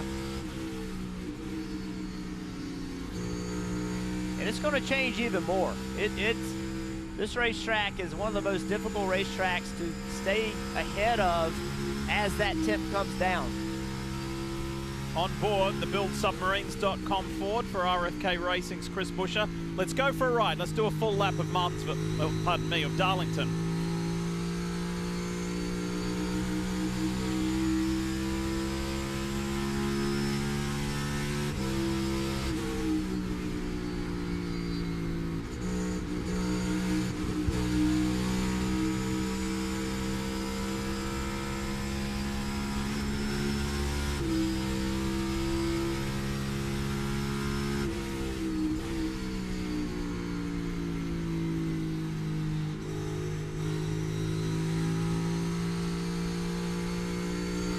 Drivers love this racetrack, and you can see why. You got to use all of it. One of the more challenging parts. Oh, you see Ty Gibbs underneath Bubba Wallace. It's a tough pass right here. Things get really tight. Both those guys working well together. I thought for sure you gave him the announcer's curse right there. They were going to go in and bang doors. Oh, they're still not done as the fire comes out the pipes on the 23. Yeah, Ty just kind of slid up in front of him, took that line away. Well, this is what happens. That fire out the pipes of the 23 now. You have the 16 of SVG kind of right on the rear bumper of Bubba Wallace. Bubba's a little bit under attack. SVG has a little bit fresher tires, about 8 or 9 laps. And I mean, you see, that's all it takes. Not for position, but now one more car worth of dirty air in front of the 23. Van Gisbergen had a great drive yesterday in the Xfinity Series race, going from the high 20s on the grid. He got as high as 6th, ultimately finished 7th, so continues to build his oval learning experience. Marty, what you got? Lee, it's been fascinating to watch Ty Gibbs and Bubba Wallace not so much work together. I'm going to challenge that one, Jeff, because Ty has had some choice words for Bubba Wallace here in stage 2. And a moment ago, he wanted to remind Tony Hirschman, this is what I'm talking about. Listen in. Just like that right there. He is not going to let us do that move. I'm telling you, you got to inch your way there. I know it's frustrating. Deep breath, get zoned back in. Pick it up hard here a foot at a time. It's all good. Running our race. So he finally was able to pass Bubba Wallace. But Jeff, we talked about it in the pre-race. Even for Ty Gibbs, who was so jovial and happy and loved all of his competitors earlier in the race, this is what Darlington does to you. It makes you frustrated behind the wheel. And oh, by the way, there's still 195 laps to go in the race. When you go into the race, oh, a little bit of contact. I don't think it's any big deal, though, but you go into this race thinking, okay, I'm going to be smart. I got to be aggressive, but I got to be smart. And then you catch somebody, and you're faster than they are, and they don't let you go, and it frustrates you. But you see right here, Ty Gibbs is trying to get every bit of speed he can, just a little bit of contact, but that's the kind of contact that's okay. Watch how it hits. The whole right side, the right rear actually hits first. A little bit of a nudge, and then the right front kind of just touches it. That's an okay hit. When it hits the right front directly, that's when you damage the race car, but that should be okay. Ty Gibbs said that his brilliant result earlier this year has buoyed him. It's given him so much more confidence for tonight's Southern 500. He finished just over a second behind Brad Keselowski in second place. And at the moment, running in a solid 7th.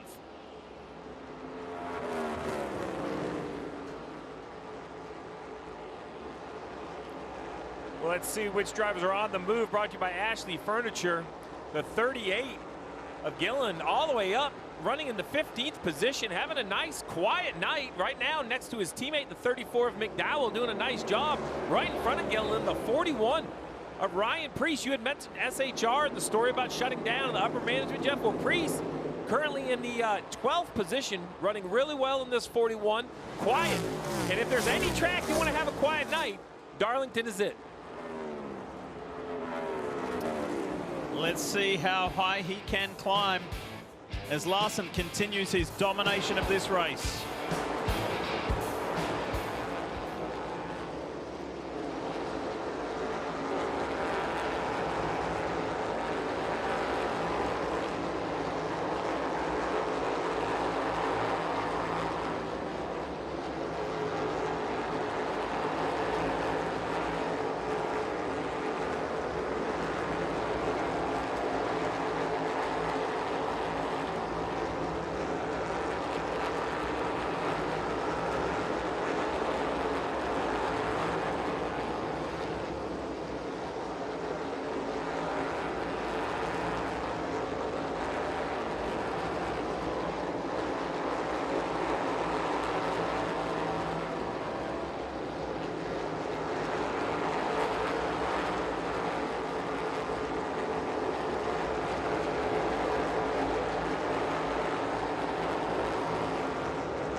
Are we looking at a potential 5th win on the season for car number 5, Kyle Larson? It sure looks so. 123 laps led thus far. We've got 50 to go in the second stage here of the Southern 500. What a performance. It has been smooth. Meanwhile, things are hotting up here the battle for fourth. Denny Hamlin in the 11, William Byron on the low line in the 24.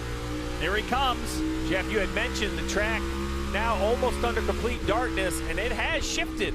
The cars that have pace, Larson, Brisco still up front, but William Byron, another Chevrolet, seems to be a little bit better than some of the Toyotas on this run, as now he gets his way past the 11 of Hamlin.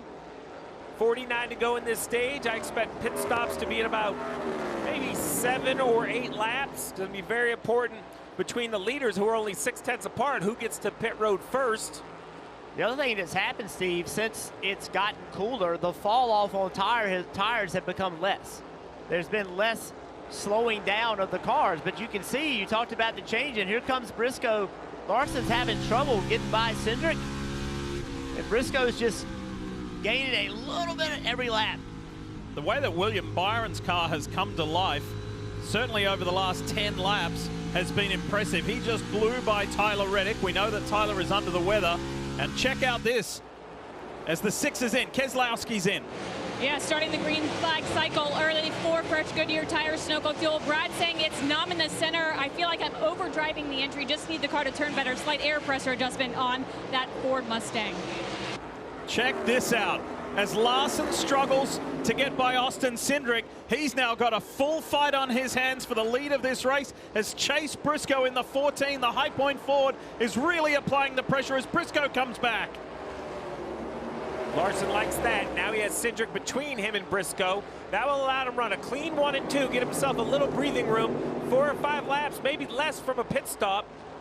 Now if I'm Cliff Daniels, I know I do not want Brisco to pit the lap before me. That will be the lead. 1 lap on newer tires will instantly be a leapfrog on pit lane. And others are starting to pit, so that's the sign it's getting ready to happen. Kim's there. With Chris Buescher, you see the onboard camera from his stop for fresh Goodyear tires. They just do not have the car that they need. He was reporting still a little too tight, Dave, on that machine. And they tried to call Chase Brisco to pit road, but it was too late. Bubba Wallace did come to pit road this time. He said, I've got just nothing there on this last run. No grip, all 4 corners. So they'll change all 4 corners, give him more fuel and send it back, Marty. Dave, no health updates on this run from Tyler Reddick, but he did say to Billy Scott a moment ago, I still have no idea where to tell you to go balance-wise. Billy said, okay, that's fine. We're going to leave it like it is for this run right now. So also in Kyle Larson, who for the first time tonight, you guys talked about the swing and the racetrack, said the car has gotten too tight for him, and you saw that on the long run, Dave. Chase Brisco was going on the outside of Austin Cindric that last time down the back stretch. That's why he couldn't get to pit road with a late call from Richard Boswell. But Boswell trying anything he can to give his driver the advantage. 1 lap later, now Chase Brisco comes to pit road. He had been fairly good about that balance, fairly happy with it, as he'll get tires and fuel. See the 14 finishing up the left side. William Byron on the bottom also leaving pit lane. It's going to be interesting to see. Well, you see it off the rear bumper of the 5, which means the 5 of Larson holds serve battling Brisco. Some cars still yet to come to pit road, but the 5 of Larson should maintain the lead through the cycle. And let's watch to see if the 24 of William Byron continues to come to life. There's Brisco at the back. Cycles in just behind John Hunter Nemechek. And look at all the traffic, though, right? Just a little gap on pit road. Diff was a huge gap between the 5 of Larson leading this traffic and all the way back here for the 14, right? 4 lap cars in between them. Some extra work to do for Chase Brisco. 43 to go in stage 2. Checking them off his list one at a time. He can race his way into the playoffs with a win tonight.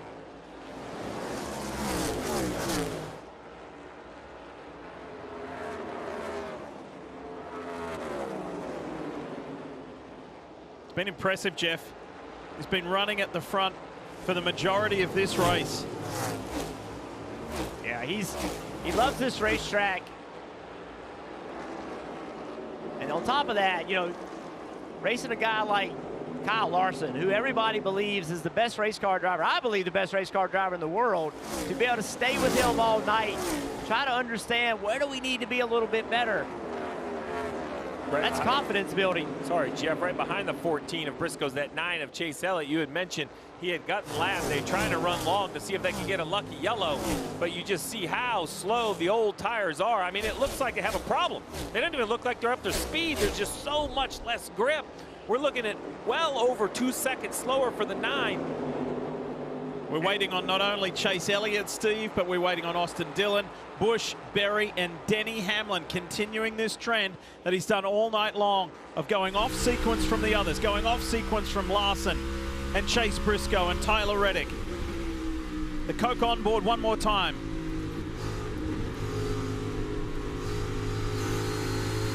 If we review back to the first stage, long first cycle, hurt Hamlin. Long second cycle, advantage Hamlin. So we'll have to just see how traffic works out. The 9 on pit road, Kim. Yeah, finishing up the stop here, putting good sticker Goodyears on there. He just talked about how he has a hard time feeling the front of the race car in traffic, so that front end just a little bit numb. And again, slow stops by the 9 has been their plague tonight, Dave. Kyle Busch again cycled to the front, again has to come to pit road, not lose too much time to the others. He'll pit for 4 tires and fuel here. The Morgan & Morgan onboard shows us Kyle on pit road, and this is per the sequence similar to Hamlin. I have to applaud drivers and crew. It's been a very clean day on pit road. We had a 1 penalty on Austin Cindric, but other than that, pretty clean as now we see Hamlin. This long strategy, Marty, we'll see if it pays off. Yeah, Steve, it's been the same group, really, with Chase Elliott, Denny Hamlin, and Kyle Busch playing this long strategy. Chris Gabehart making the call once again. And as the track has shifted here, Hamlin said his car has gotten much better here. 38 to go. And Gabehart reminded him, Kim, you'll have a tire advantage once you cycle out. Crew Chief Rodney Childers has elected to keep Josh Berry out on the longer runs during these green flag cycles. Josh Berry just reporting it's just a little bit on the tight side in traffic, but otherwise good in clean air. They're going to put fresh Goodyears on and take a drink of Sunoco fuel on that Ford Mustang. Kim mentioned Rodney Childers, the crew chief. He's won 3 times here at Darlington with Kevin Harvick behind the wheel. What can Josh Berry do tonight in the overstock number 4? 37 to go in stage 2. Larson 1.6 seconds ahead of Briscoe. Bell further 3 seconds back. Then William Byron now inside the top 5. Tyler Reddick running 5th. And hanging tough. Ill, not well, but still in the top 5. Who may put their image and name in this? The tunnel and the list of champions. Champions walk here at Darlington Raceway.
just love being behind the wheel of a race car.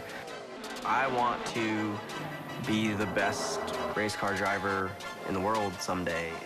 Oh my God, guys! Yes! Unbelievable. You guys are the best. To start here, it's everybody that's won a championship. Terry, Jimmy, Chase, and you. Made it. You made it, man. You're on my wall. Whether it's in a NASCAR Cup Series car, an Indy car at the Indianapolis 500, a midget, a sprint car, Marty, whether it's on asphalt or dirt, this guy is phenomenal.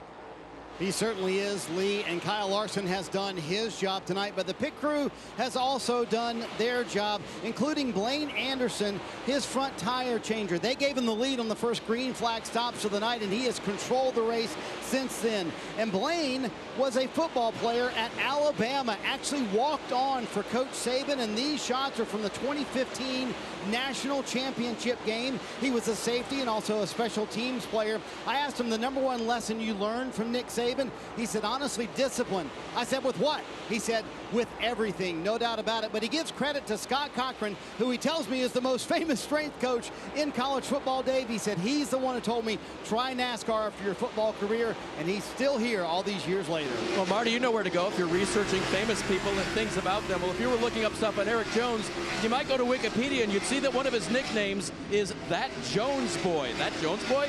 Well, where did that come from? Well, it came from the legendary and late Ken Squire, and it happened right here at Darlington Raceway a couple years ago. Well, we're ready for a start for the second segment. Coming to the line, Larson there with Truex, Hamlin and Keselowski in the second row, and then it's that Jones boy in the number 77 running fifth. That's right, thanks to Ken Squire, that Jones boy is Eric Jones, two-time Darlington winner. And Lee, last November, we lost Ken Squire to a battle with cancer. We loved having him around, loved having him call stage 2 here with Petty and Jarrett and that legendary voice. And he gave him the nickname, Eric Jones, that Jones boy. And it'll stick around forever, Dave, that's for sure, as Eric is in 17th at the moment, trying to edge his way a little further forward. And as a fellow New Englander, the highlight of my 9 going on 10 years in television is with Ken Squire threw it back to Jeff and myself and called our names out, Jeff. I felt like we had gone back 20 years. I mean, that is the voice I grew up listening to, owned forever a racetrack up in Vermont, Barrie, Vermont, Thunder Road. I went there so much as a kid. It was so special having Ken a part of these broadcasts. His voice brought racing to so many people. And it made you understand it. He made you love it. You could feel his passion and when he spoke about it. And he did a lot of great things for this sport. Look at this fight going on just outside the top 10. Josh Berry and Joey Logano, with Ryan Preece not too far away either. Yeah, a whole group of Fords here. Berry, Logano, Preece, 2 SHR Fords, 1 Team Penske. Preece got to the outside of the 22, did a really nice job clearing the 22. Right behind them, the 38 of Gilliland. I tell you, Todd Gilliland returning to front row, I think that's a great decision for this organization. Every week, I think he continues to ascend the ladder. Now, they're small rungs, Jeff, but going the right direction, continues to get better. As now Kyle Busch is going to put Gilliland under attack. Kyle Busch was one of those cars that pitted a little bit later, and those 8-lap fresher tires now working as he's driven up to 14. With 24 to go, I think he can get all the way inside the top 10. Yeah, Kyle Busch and Austin Dillon both over the last month, 3 weeks, they're showing life. I mean, everybody had RCR pretty much counted out. They really didn't show much speed at all, but it's starting to happen for this team. It's a little, maybe too late for this year. We'll see.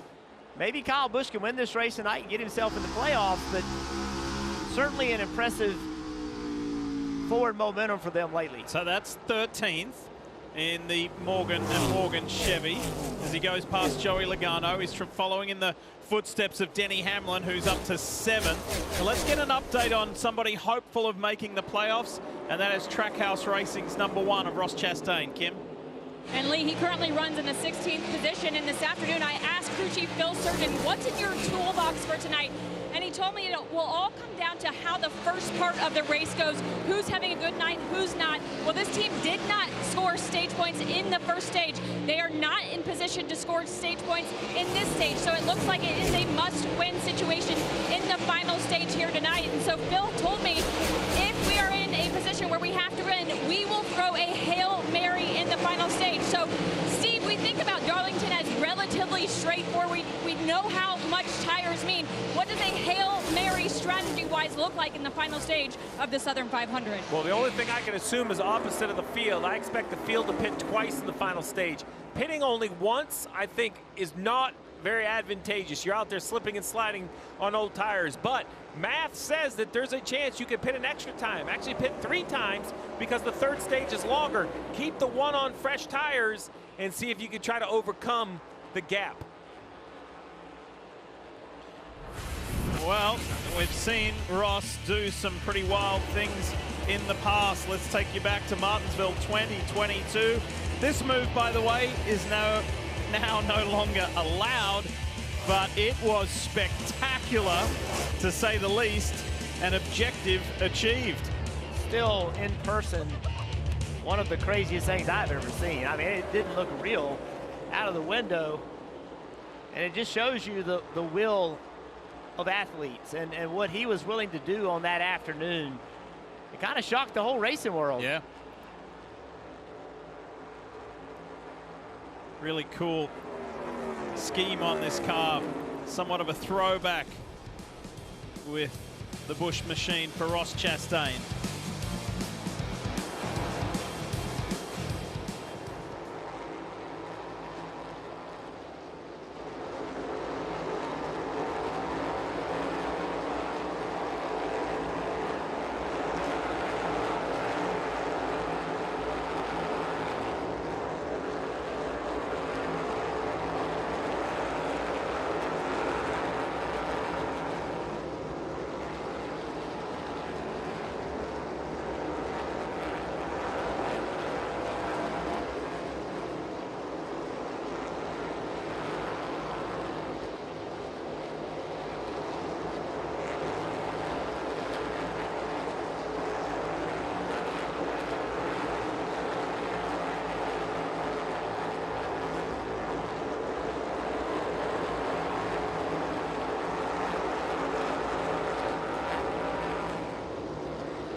Cookout Southern 500 continues, and how far can he go?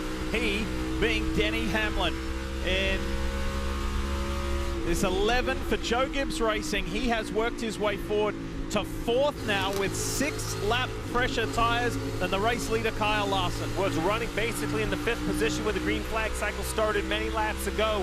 He has used those brand new or fresher tires to drive all the way up to 4th, as you pointed out. You see all the traffic in front of him. That's the challenge. Math says he should get to 3rd, no problem, which is William Byron. Brisco and Larson, though, is out there about 6 seconds.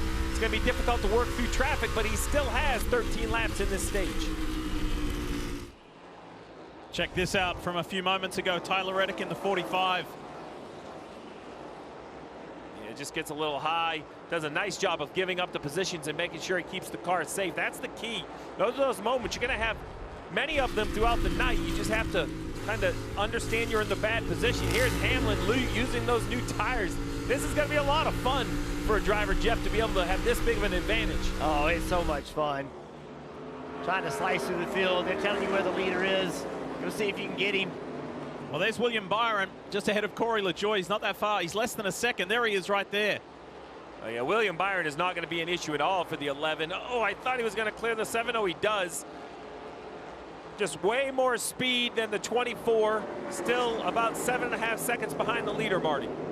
Long way to go for Denny Hamlin if he wants to win the stage, but Chris Gabehart reminded him a moment ago, listen, your tires 8 laps fresher than everybody you're running around right now. And just like in the spring, Steve, when the leaders caught the tail end of the field or they were in lap traffic like they are right now, they were able to make passes within the field. Denny Hamlin knew that from Chris Gabehart this afternoon. One of the final things he told him before they took the green today. Here he is trying to get another spot. He may not get the stage win, but Steve, would you play this longer run strategy if you're Chris Gabehart in stage 3?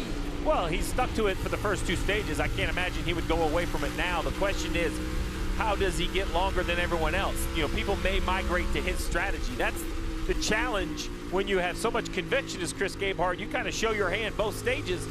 That longer longer final stage, I think you got to be very careful how you break it up, because if you get a little too greedy early, next thing you know, you have 55 laps in front of you. For it, yeah. Yes, and we, you know, we haven't got to that cliff, but it's coming. You know, these tires only have 36 laps on them. Jeff, what happens at lap 40, 45, 50? Somewhere out there, there could be another huge speed loss. Well, that's right, and they don't all drop off at the same, right? Some cars will fall off really quickly, and then another car will go 4 or 5 laps longer. Stage 2 winners, last 3 races here at Darlington. By the way, Denny continues to rack up the impressive numbers here. By leading 15 laps here tonight, including tonight's race, means he has led at least a lap in the last 10 consecutive races here at Darlington. That's so impressive. And those are the kind of stats as a race car driver that really means something to you, because you know how difficult this racetrack is. And your peers look up to you. You know, they know that as well. What else is impressive is this pace out of the 24. I thought it was going to be easy work for Hamlin. Yeah. But since they've both cleared traffic, William Byron's car has really come to life. Now Hamlin will throw it down to the inside. Oh, a little touch. Oh. Loosens up the 24 and Hamlin's by. Oh, I don't think William Byron's going to love that on the radio. I knew he would, you know, he knew he had to fight the 11 off, but aggressive for stage 2. I think this goes back to that engine penalty. I think Denny is driving with just a little bit more ferocity because he feels like he has given up so much. Yeah, Denny just upped the racetrack into the left rear quarter panel. If you're William Byron, you're like, what the heck, man? Like, I'm up against the wall. What do you want me to do? So the margin with just 6 laps to go is 6.5 seconds to race leader Kyle Larson. Larson 1.8 seconds over Brisco, and then a healthier gap back to Hamlin in the 11 up to 3rd. Remember, 6 laps, fresher tires. Is that going to pay off over these closing 5 laps? We'll see. Keep your eye on the difference between Larson and Hamlin, 6.3 seconds. And Larson still battling with Suarez. It seems like we've seen this now multiple times in this race. The 99 of Suarez, last car on the lead lap once again, continues the battle to 5, and he's going to put it right up against the wall, and that momentum makes it so difficult for the 5 to pass, especially on old tires. You know, newer tires, you can kind of get a little bit of the power down, but at this point,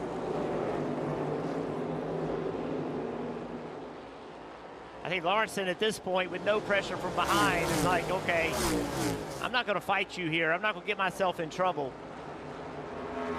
And I think that's a wise decision. Absolutely. You know, Brisco is about 1.5 seconds behind. While our main focus, and understandably so, is on the playoff points structure and who's going to make it and who doesn't. 3 laps to go in this second stage. Remember, Kyle Larson is determined to win the regular season, and he started this Southern 500 17 points back from Tyler Reddick. He's shaved that down, fellas, down to 8 now.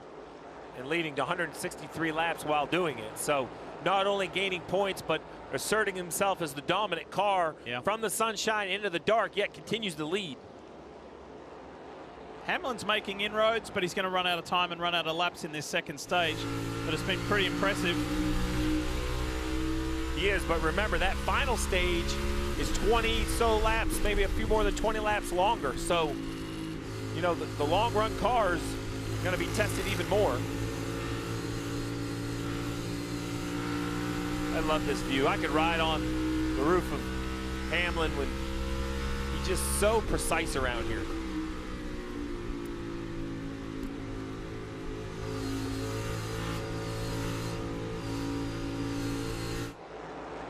Final lap of this second stage, and the pilot of the HendrickCars.com Chevy for Hendrick Motorsports won stage 1 in Vegas, won stage 2 in Vegas, and drove all the way to victory lane in Vegas in just the 3rd round of this 2024 Cup Series Championship.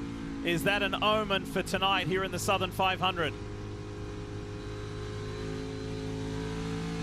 Nobody has really been close. Chase Briscoe, yes, but Kyle Larson in control. Stage 2 victory. 10th stage win of this year. What an impressive run thus far.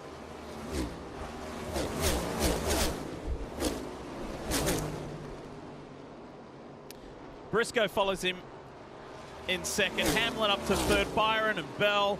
For Tyler Reddick, who is trying to hang tough, he has drifted back to 8th at the end of this second stage. It is a tough night. Everybody knew it would be in the Southern 500, and they're all chasing Kyle Larson.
No prizes for guessing who has garnered the most points this evening, Kyle Larson, but there's a quick snapshot for you at who has done the best through the first 2 stages of this Cookout Southern 500. Been a really good night for Chase Briscoe, Denny Hamlin, fighting his way forward as well. Chris Buescher with the 1 point. All right, pit road's about to get super busy. As you saw the top two head, there they go. Hamlin, William Byron. Marty, they're coming your way. Boy, Lee, yeah, you're right. What a dominant performance for the 5 team tonight. Kyle Larson said at the end of the run he had a little bit of an uneasy feeling, and then Cliff Daniels said something very interesting. We looked at the adjustments that the 24 made on the last stop. We're going to copy that on this stop. Meanwhile, Denny Hamlin made it up to 3rd. He said that was the freest the car had been all evening long. An adjustment coming for the 11, Dave. Christopher Bell finished 5th in that stage. Chase Brisco 2nd. Brisco said, for the long run, I need rear grip. I cannot be any tighter to the front. The driver of the 20 said, going loose with laps, and that started pretty early. He'll get adjustments well. 4 tires. Lee, watch the race off pit road. Watching. Thanks, Dave. Here it is. Hamlin grabbed one. Nice work.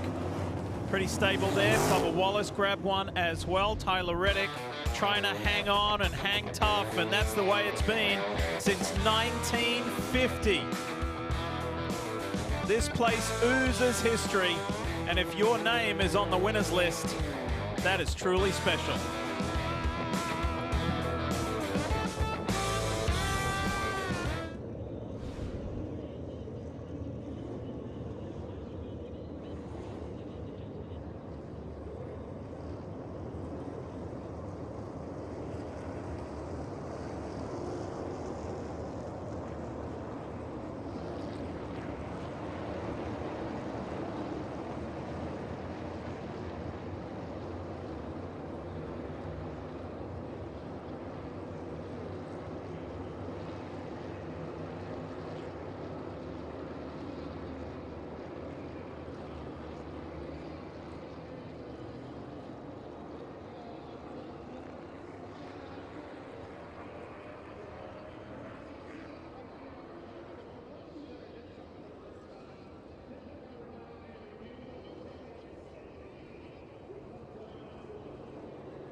What a sight it is at night, Darlington Raceway.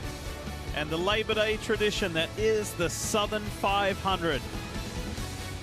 And I want to remind you that as NASCAR gears up for the home stretch, Powerball is back again with its own version of NASCAR Playoff. Last year, Stephanie Walker of West Point, Mississippi was the $1 million winner at Phoenix Raceway. Congratulations to these 16 lottery players locked in through their state lottery for the chance to win $1 million. Follow along as we will reveal the 4 players who will win a VIP trip to the NASCAR Championship weekend and an entry into the $1 million draw. Powerball, the official lottery game of NASCAR. So, we were fortunate enough to have the 7-time champ with us on the broadcast last weekend. And Dave has found Jimmy Johnson here tonight as well. And Lee, so good to have access to Legacy Motor Club this weekend and the 43 car and the 7-time champ and the 3-time Darlington winner. And it was going so well for Eric. He was making forward progress, but now we've had some things happening with Eric's car. What's going on? We're not quite sure yet. So unfortunate turn of events just before the stage ended. It seemed like there was something going wrong with the steering, maybe in the left front.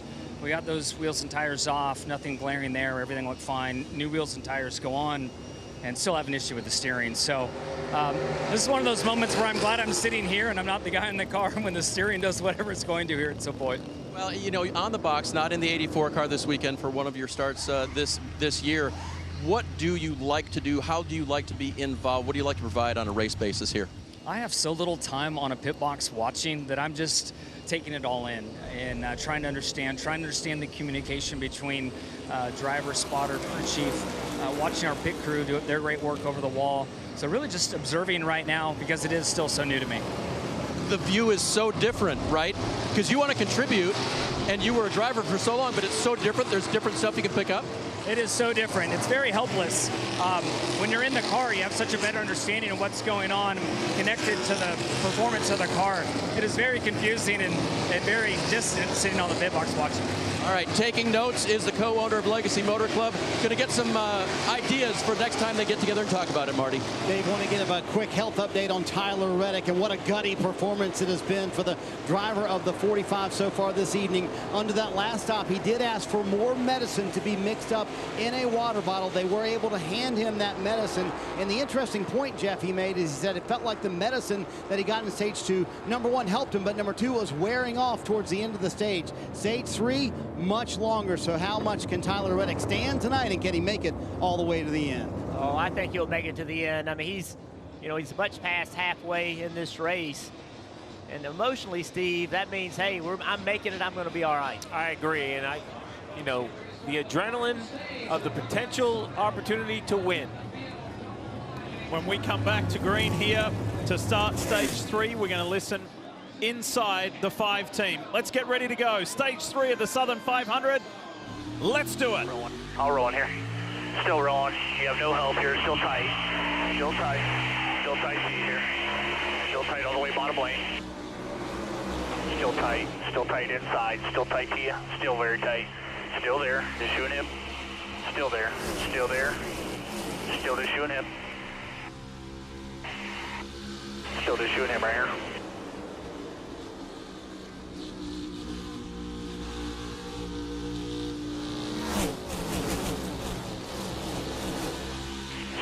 Still there, tight quarter.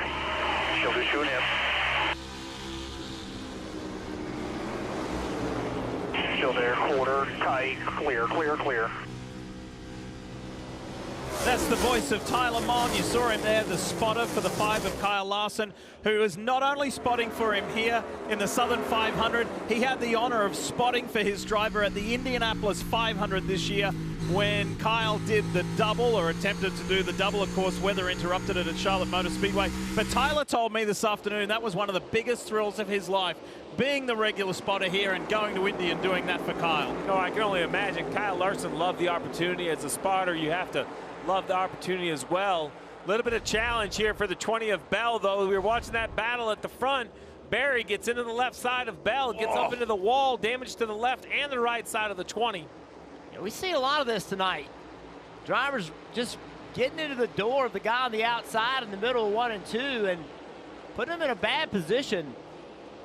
A lot of drivers going to be upset. Well, here we are in the final stage. 241 laps complete, 127 to go. And if you look at the bottom left right here, 6 points between Chris Buescher and Bubba Wallace. 6 points between the opportunity to race for the championship or no opportunity when the playoff field is set. That's assuming Larson wins the race. A Brisco win moves everything, but right now, Larson's so dominant. I think if you're the 23 and the 17, it has come down to simple math equation. Every position on the racetrack is a point. So the 23 runs 8th, the 17 runs 13th. That means that 23 car needs to move up 6. Hope Buescher loses 6. It's going to be a fascinating final stage. It sure will. 126 to go in this. It's Larson, Chase Briscoe, Denny Hamlin, William Byron, Tyler Reddick hanging tough as Marty continues to update us on what has been happening medically there with Tyler Reddick. And then Ty Gibbs narrowly avoided that moment earlier. Yeah, you see Christopher Bell trying to take the fight to Bubba Wallace here, but I wonder if Christopher Bell's car didn't have a little bit of damage on the right side. After that incident. Yeah, he restart, just, the 4 Barry just ran him into the wall. See, the lettering is off the left front tire. Oh, the right side has damage. Bell's just never going to get far enough away from the wall for you to see it, Jeff. He's going to keep it hidden. There you go. No Goodyears on the right side turning in there as well. I know what, there's smoke flying out of that helmet. I mean, that just gets you so angry. And you'll remember it when you get around that guy that did that to you. You're not going to cut him any slack. I think the left front, I want to say it was starting to look a little slack, like it potentially was losing some air. Almost could see a wrinkle on it. Maybe I'm dreaming. Just keeping you updated as far as the regular season championship is concerned. Kyle Larson has overtaken Tyler Reddick and leads the regular season by a single solitary point. I tell you what, Chase Briscoe, he took the fight to Kyle Larson on that restart. I thought he almost got it from him. Chase Briscoe's hungry, and he has so much to gain tonight. Winning this race versus Kyle Larson, he's willing to do things that Kyle may not be willing to do. Let's talk more about the 14. Here's Dave Burns. His crew chief, Richard Boswell, just got on the radio to him after that restart and said, okay, keep him within striking distance. You know how we've been on green flag stops. I'm thinking that is not maybe as good as the 5, but just keep it within striking distance. He's right there. Chase has won here in spectacular fashion in Xfinity Series competition. However, he said, I kind of like this comment. He said, whether this is in the playoffs, the Southern 500, or it isn't, he said, this is one of NASCAR's crown jewels. I just want to win the thing. Everybody, Steve, everybody wants to win the Southern 500. It is, you know, the Daytona 500, the Southern 500, Coca-Cola 600, must wins. And I think this one's a little bit of a driver race. You know, it's like every car is slipping and sliding. Some are faster than the others, but anyone who competes in it just realizes the challenge of trying to run 500 miles around here. And I think there's some mutual respect in the garage area. Not as much specifically about the fan base, but within the garage, crew chiefs, drivers, engineers. If you can, you know, put a Southern 500 trophy in your trophy case, I think it kind of raises your notch. I mentioned a moment ago about his Xfinity Series win here at Darlington. Let's remind you what it looked like because it was spectacular. Great battle. Watch this. I mean, just such an intense race. Remember, you got to remember that, you know, Briscoe wasn't real sure where his future was going. You know, most of these drivers have had a point in their career where they didn't know what was going to happen, and a moment happened, a win happened, and you got a lucky break, and you went on, and you just never know where your career is going to go.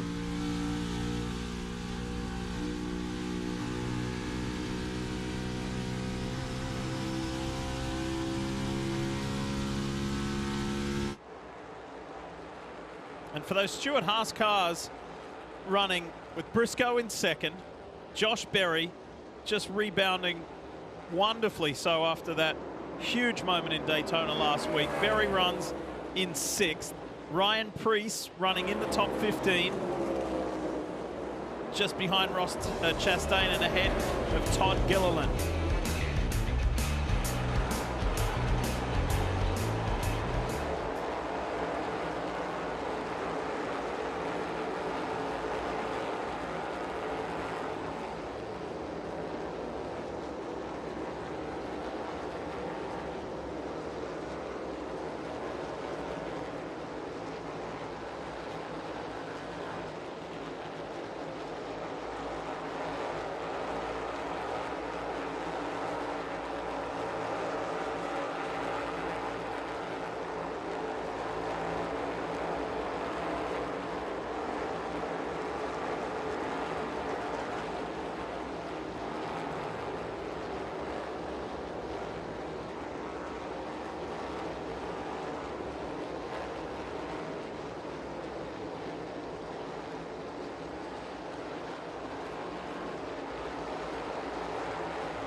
How far can he go?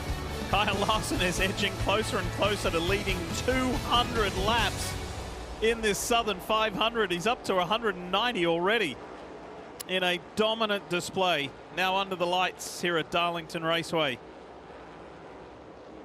It was a race that started with a little bit of a bang, a big bang in fact. On the second lap, Martin Truex Jr. gets out of shape, and poor old Ryan Blaney was in the wrong place at the wrong time. Both out of the race pretty much as soon as it had started.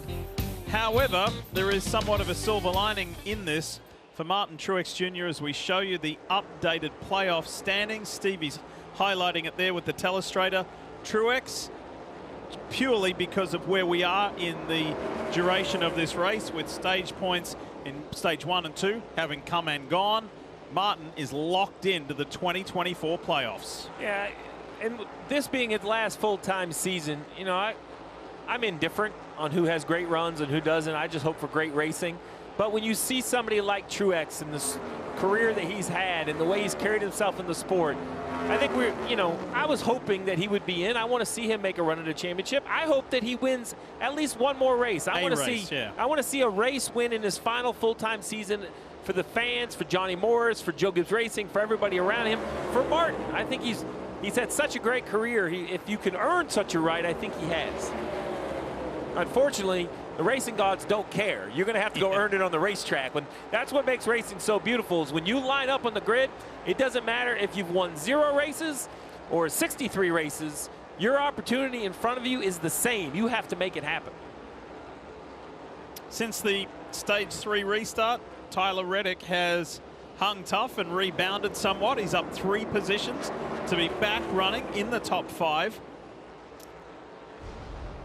As we take you back just a few moments ago, Shane Van Gisbergen and John Hunter Nemechek, check this out. Yeah. SVG on the low line.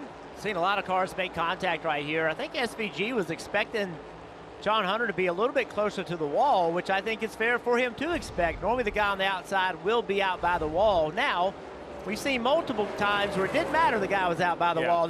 They've been run into, but in that case, I feel like he was just expecting a little more space. And Jeff, we're kind of getting to a little bit of a fork in the road right here, lap 261. If you break down this final stage, you do a little math, you expect to pit a couple times. You're going to come around lap 270 and maybe around lap 315 or 320.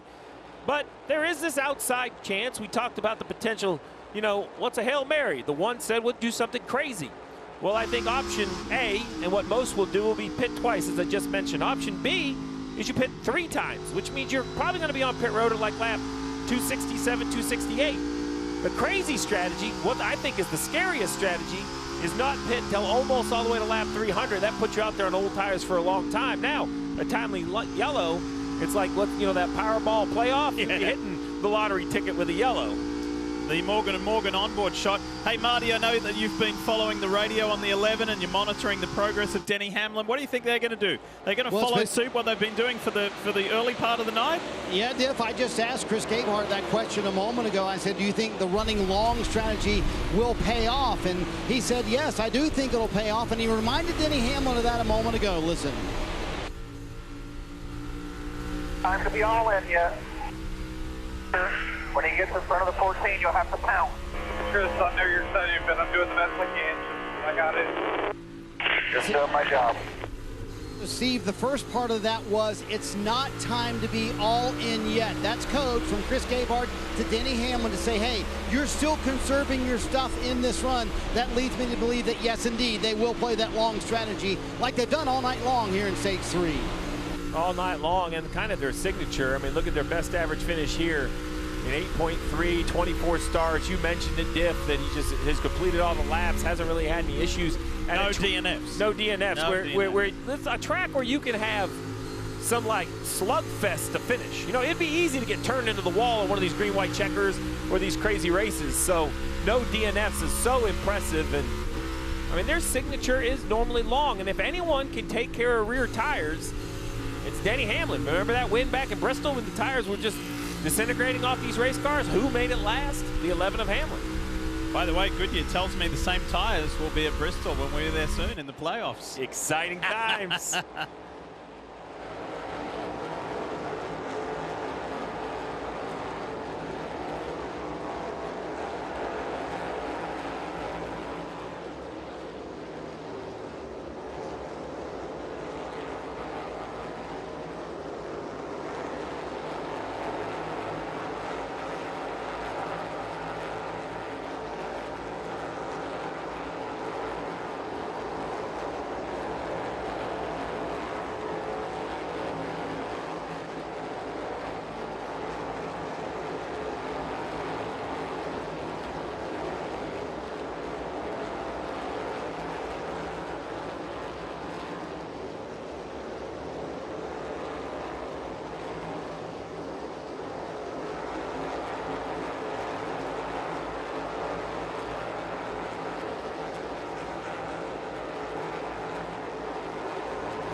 stops have started here at Darlington. Teams showing their hand. Ross Chastain finishing up his stop.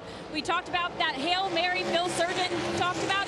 They're going to stop 3 times this final stage. Brad Keselowski also in, will stop 3 times. That 6th car just a little numb. Felt like he had Novocaine on the front end of the car was his report. And remember, when we stop 3 times, it's not because of Sunoco fuel. You can run over 70 laps on fuel. You just don't want to try to run these Goodyear tires more than 50 laps. So to try to think only 1 more stop, I think would just be asking too much. By the way, 12 sets of Goodyears for this Southern 500. How do you use them? How do you look after them? All part of the overall and overarching race management strategy. Here's Ty Gibbs in the Monster Toyota. Yeah, Lee, we talked about how there would be the race within the race. So this is Chris Gale answering what Phil Surgeon did a moment ago. Remember, all of these drivers around the cut line. Right now where Ty Gibbs is, feels pretty comfortable above the cut line, but he's just covering what the one had done on the last stop coming in the lap before. He's coming for 4 fresh Goodyear tires. Tony Hirschman constantly reminding his driver, Ty Gibbs, take care of the right side of the car. We're truly racing ourselves tonight. It's Chase Brisco. Been a great night for him, Dave, and a win is still on the cards if he can do anything about Larson and keep Hamlin at bay as well.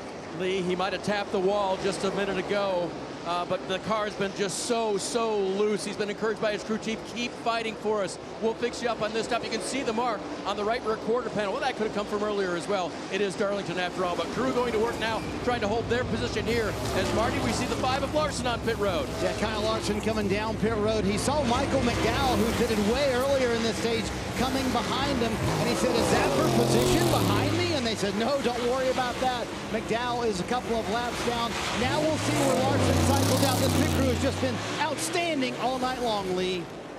Another slick, efficient stop from the 5 crew.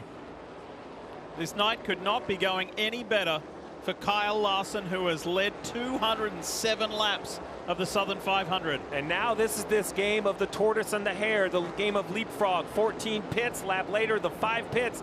Then Denny Hamlin, when will he come? So as we see the 5 leave pit road, here comes the 14 down the front stretch into turn 1. He's going to have a ton of pace up the banking of 1 and 2. The question is, will the 5 be able to get off from the corner in front of him? He will, and he will relatively easily, to be quite honest. A great job by Kyle Larson on and off pit road to stay out in front of the 14, even with the 14 coming a lap earlier. So now we wait and watch. This has been kind of one of the ongoing storylines of how long will the 11 of Hamlin go? When will he come in? And what advantage will it pay? 2 other cars we want to keep an eye on, and that's right here. Bubba Wallace and Chris Buescher. Remember, that's the battle for the final spot. Bubba Wallace needs to beat Chris Buescher, assuming no new winner, by 12 spots. That's the math. It's as simple as that. He has to find positions. So while we talk about Hail Marys to win the race, Buescher should just be chasing the 23. Whenever he pits, just come with him. Watch what happened to Chris Buescher just a few moments ago. Boom! Into the wall. That was the entrance to turn 3. Now Buescher on the pit road. Kim's there. And they're reminding him, make no mistakes. Do not speed on this stop. The crew to the right side. Chris fired off just a little bit free on this run, but he said, do not tighten it up. They'll take 4 fresh Goodyear tires and Sunoco fuel under green.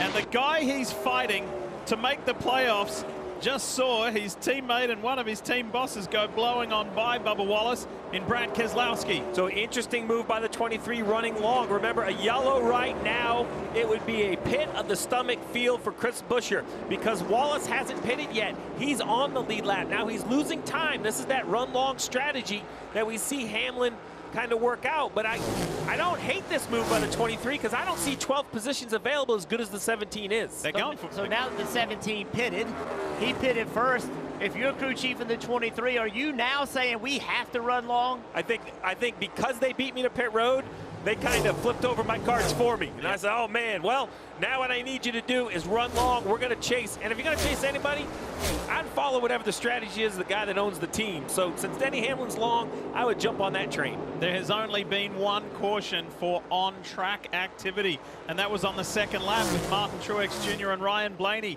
The other two are for the stage breaks. Here we go. Hamlin's answering our question and our query, and William Byron's following him in. Both got the pit road clean. That's the first challenge right here. And now, Marty, it's up to the pit crew. They don't need the perfect stop, just a solid 4 tires. And here's the interesting part, Steve. Rudy Fugle has now flipped to the strategy that Chris Gabehart has played all night long. In these two cars, as you will see, just one pit stall apart. William Byron has a little more trouble getting into his stall. Denny Hamlin said his car's a little bit too free the longer he goes. And William Byron has been so good on the long run tonight, but a little bit too free at the end of that run. And Hamlin on the 11 team gaining a good bit of an advantage over the 24 on that stop. Now the race win will be between these 2 and the 5 of Larson. Now I expect Larson to definitely jump in front of the 5. We'll just have to, or excuse me, the 5 in front of the 11. We just have to see how the new tires pay off. Bubba Wallace, Jeff, now comes to pit road as well. Dave. And before the cycle started, Steve, Bubba had only picked up 1 spot on the track. So you got to do something different, right? So I think that's why they switched strategies here and went to the one that Denny Hamlin and others were running as well. 1 lap later, Bubba Wallace comes to pit road, expecting his pit crew to do a quick stop for him. Maybe a little bit of a change, but really no complaints from the driver on the balance. Perhaps just keeping up with the track. 2 tires on. Here come the other 2. Fuel going in. Christopher Bell on pit road as well. Busy pit road, decisions by crew chiefs. Let's set the stage for the win. 5 of Larson, still a pit stop to go. A little bit fresher tires, about 6 laps on Denny Hamlin. Huge gap, but a huge advantage. Can the 11 chase down the 5 car? It's nearly a half a lap, but almost 6 or 7 tenths of a second faster every lap on the newer tires.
Kyle Larson leads this race as he has been doing for 213 laps in the Southern 500. He leads the regular season championship points, and he's got a bunch maximized the playoff point situation. It's been a positive night too for Ty Gibbs, Marty. As you see on the bubble points there, he's 46 points to the good, and he's worked his way up into the top 3. Yeah, Ty Gibbs and Chris Gale have managed this race terrifically. They pitted a little bit earlier in this cycle than everyone else did. Again, kind of answering the call that Phil Surgeon and Ross Chastain made, and that got them some track position. Gibbs so far in 3rd and so far in the playoffs, Kim. And Chris Buescher also in the playoff picture, that last spot as it runs +9. He currently is in the 14th position, and I asked the team kind of what their thoughts were headed into this race, and they said, we didn't even want to be in this position. This season has been so frustrating with near wins. Their goal, just make it through tonight, make the playoffs, then they'll treat it as a reset. They feel like they can do a lot of damage if they make the playoffs. Bubba Wallace's crew chief, Booty Barker, told me today, if you're not prepared when you get here, you can't catch up at Darlington. Well, Bubba Wallace was prepared, sat on the pole, and led laps early, but this driver has lost a bit of the pace here mid-race. It's going to be hard to get back. He's got to get that distance between himself and Buescher a lot larger, Kim. And currently Ross Chastain outside the playoff picture, but runs the best he has all night in the 5th position due to strategy. We talked about the Hail Mary Phil Surgeon played here, likely stopping 3 times this final stage. And how do they find themselves in this position? Well, they have not earned enough stage points this season compared to what they did last season. Last season at this point, 148 stage points.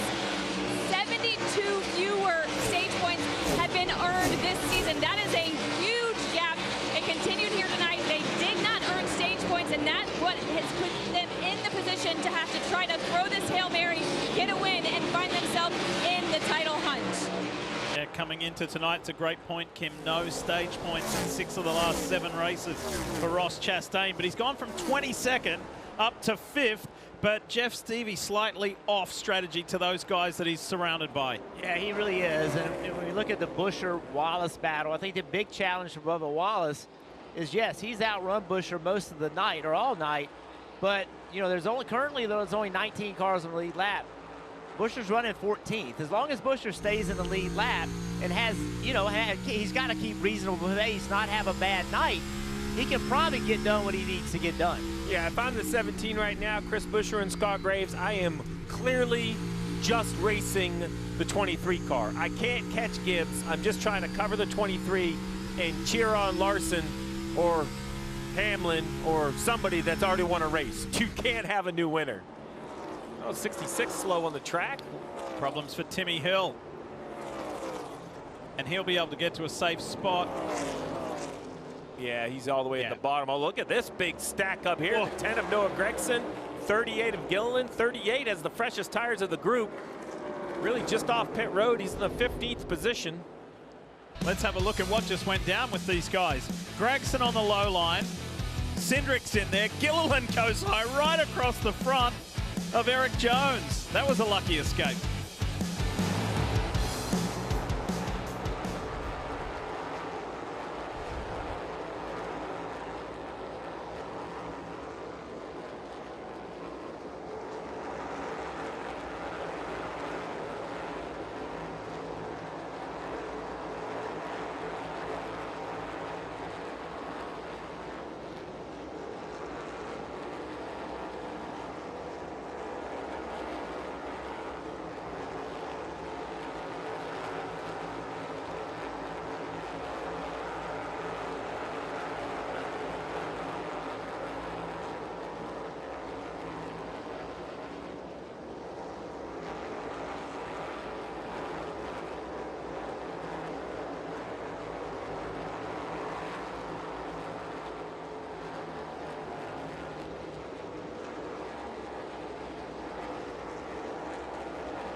Only 70 laps to go in the Cookout Southern 500 here at Darlington Raceway, and this is the driver and the car that has been in total control for almost the entire way. Pole sitter Bubba Wallace and playoff hopeful Bubba Wallace led the opening 37 laps, but then slipped back, and as soon as Kyle Larson got in front, it was look out, pretty much lights out. Whenever he's led more than 200 laps, he has a 30% conversion rate of winning. Pretty successful, and it's looking like that to defend his Southern 500 win of a year ago. And the split road maps are slowly coming back together. The 11 of Denny Hamlin came out of pit road well over 10 seconds back, almost 13 to be quite honest. Now he's got it down to 5 seconds back, and now he's working past Brisco. And I think this is when this strategy of running long gets difficult, because he's better than the 14. He has better tires, but you kind of have to like dispose of them. If you get stuck in that air for a couple extra laps, it just really puts you in a bad spot. Hamlin knows it. He's working all he can. This is a good run right here. Good run here. That's still not quite good enough. What he needs is for Brisco to run that bottom lane in 3 and 4. Brisco to the top. That forces Hamlin to go to the bottom. Car just does not rotate like it needs to in the middle. Good forward momentum here, side by side with him. Denny Hamlin on the inside of Chase Brisco, and has continued this alternate strategy. Come from behind, charge back up through the field to second place. So we're around lap 300. This is kind of a point in the road for the 1 and the 54, who I think are pitting in extra time. If that is true, we're going to need to see them in the next 2 or 3 laps for the math to work out. For Hamlin and Larson, we're about 15 to 20 laps from their pit stop. So the question is very simple. 4.6 seconds. Does Hamlin run Larson down before they come to pit road again? That's kind of like the first demarcation point where you can kind of start grading the strategies.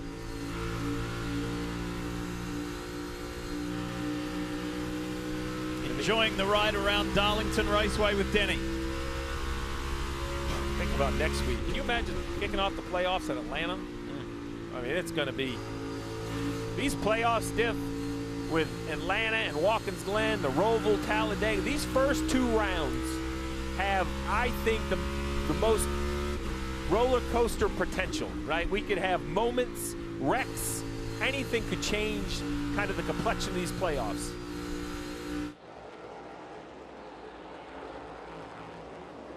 Here's RCR's Kyle Busch. After that thriller last week in Daytona, where Harrison Burton won, narrowly ahead of this man here that we're looking back at from Chris Busch's car. He needed and still needs a win to get in, but that's getting increasingly more difficult as Kyle Busch runs in 16th place. Not only that, but he's for 19 straight seasons, he's won a win. He has won a race. And for a guy like Kyle Busch that's accustomed to winning, this has been a very difficult year.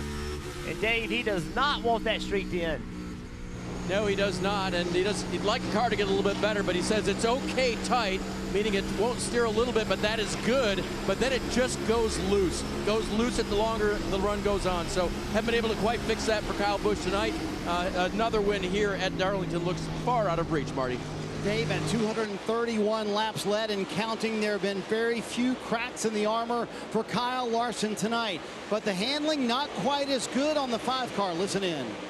I could maybe stand it to be a little bit freer. When you can wrap the top of the wall off of 4, that was a really good pocket for speed, and I think you have to turn well enough to be able to do that. It'll be very small on the next adjustment. I've benefited with clean air here too, so trapping up might be tighter. So with a 3.5-second lead, Jeff, Kyle Larson and Cliff Daniels feel like the car can be even better. But how does Cliff Daniels even know that there might be a little bit of speed if Kyle Larson takes that exit a little bit higher off turn 4? Well, those guys, they work so well together. And I think actually what he was saying is that we need to make the car better so you can run higher on the exit of turn 4. He said there's speed if you can run high on exit. You can't do it now. So we're going to make a small adjustment the next time we stop. Well, we have a big battle going right here. You see on the bottom right, that is Chris Buescher, who has now been overtaken by the 8 of Kyle Busch. And why that matters is because this gap right here is down to 4. I mentioned we needed 12 spots between the two. Well, now on the bottom of the screen is the 23 of Bubba Wallace, and if you look up here, he's got 3 cars up to Chastain right in front of him that I think he can get. Here's Reddick coming back to him in a hurry. I mean, the 23 is much better than the 45, the 1, and even the 54 in their tire situation. So now it's down to 3 points. I think this is going to be a high-pressure, high-nerve situation for the 17 and the 23 over these last 60 laps. Could it be back-to-back races at Darlington Raceway that breaks Chris Busch's heart? Remember earlier in the year when he was fighting with Tyler Reddick and he was looking good for a victory, and Reddick tried a slide job on him and ended up in the wall. And he was furious. Buescher was furious with the driver of the 45 then. So now it's down to 2. Buescher is 2 above the cut line, Wallace 2 behind, but the balance of power is massively swinging Bubba's way. It is, and this whole time Hamlin has run Larson down, only 2.7 seconds behind. 59 laps to go. These leaders are sliding around on like 36 laps on the Kyle Larson machine. We have Ross Chastain on 41 lap tires. So between 30 and 40 lap tires, Bubba Wallace said he has to do better. He wanted it on his shoulders. Well, he might just get that opportunity in this last 58 laps. He's got 5 seconds to make up to try and catch Ty Gibbs. This is what I was talking about a few moments ago. This was in the spring race, and look at how incensed Chris Buescher was with Tyler Reddick. Reddick's trying to plead his case and say, I'm sorry, man, I didn't mean it. It was just one of those things. And Buescher's like, I needed that win. You're already in the playoffs. I needed that. Are we going to be talking about that moment back in the spring at the end of this cutoff race tonight in just 57 laps?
As you saw in non-stop, we are under caution for just the second on-track incident.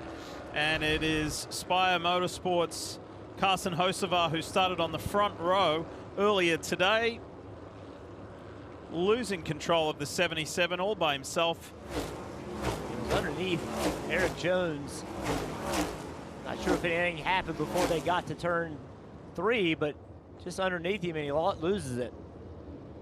So slick, getting to the end of this tire run, and rear grip just goes away. And unfortunate, couldn't be worse timing for the one of Ross Chastain, who had just entered pit road. I thought there was a chance, Jeff, that he could hit it perfect, service his car, and then, you know, leave the pit still in the lead lap, but he ended up going a lap down to Kyle Larson by just a few seconds. By the way, about 3 or 4 laps prior to that, the 5 did have a glance with the wall. You can see it there on the front right and rear right. And Denny Hamlin was just under 3 seconds in arrears of Larson and says, thanks very much. And now all of that kind of split strategy, that's all out the window. Now it's 52 laps to go. They're going to stretch this last set of tires, barring another yellow.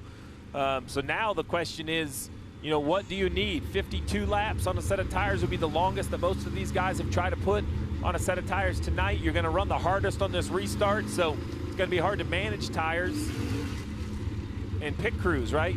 Green flag pit stops, you know, you can be a couple tenths of a second, even a half a second slower on the pit stop, and it all kind of get figured out in the wash, but not now. Now you're all on pit road together. Yeah, that caution came out. We saw Chris Buescher kind of backing up through the field a little bit, having trouble. That may have been a break for him. And we'll see how it works out, but Chris was having issues with his car. Now they get in here, get a chance to make some changes. Here we go. Pit road's getting busy. Marty, they're coming your way. Kyle Larson said, overall, I think the track is just losing grip. He said, I need to be freer. This is going to be a long run. Cliff Daniels reminded him the pit crew has been flawless all night. Let's see if they can deliver again. His teammate William Byron said, undo the last adjustment you did. I need that completely gone. Meanwhile, Denny Hamlin said, way too tight on that run. We'll see if they make the right adjustments here, Dave. Chase Briscoe gives up third. He said, I was tighter taking off, then made myself lose rear grip trying to make it turn. They're going to go halfway back on the last adjustment they made, 4 tires and fuel. Here's the race off. Good work again from the 5, no worries. The 11, Chase Briscoe as well. Good work from Stuart Haas to get Josh Berry up 1 and Ty Gibbs. Racing here at Darlington in the legendary Southern 500. Who's going to leave their mark on this race tonight? Can Kyle Larson join some of the sport's most famous in defending his win and go back-to-back?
NBC Sports on Sirius XM, NASCAR Radio Channel 90, live Wednesday at 9 a.m. Eastern. Guess who's on it this week, this Wednesday? our very own KP, Kyle Petty. Kyle, what are you going to chat about?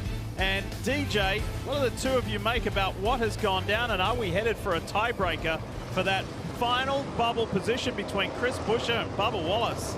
You know, we talk about it all the time. It's a team sport. It's a team sport. And you see these guys on pit road. They falter a little bit. They give up 5 or 6 spots.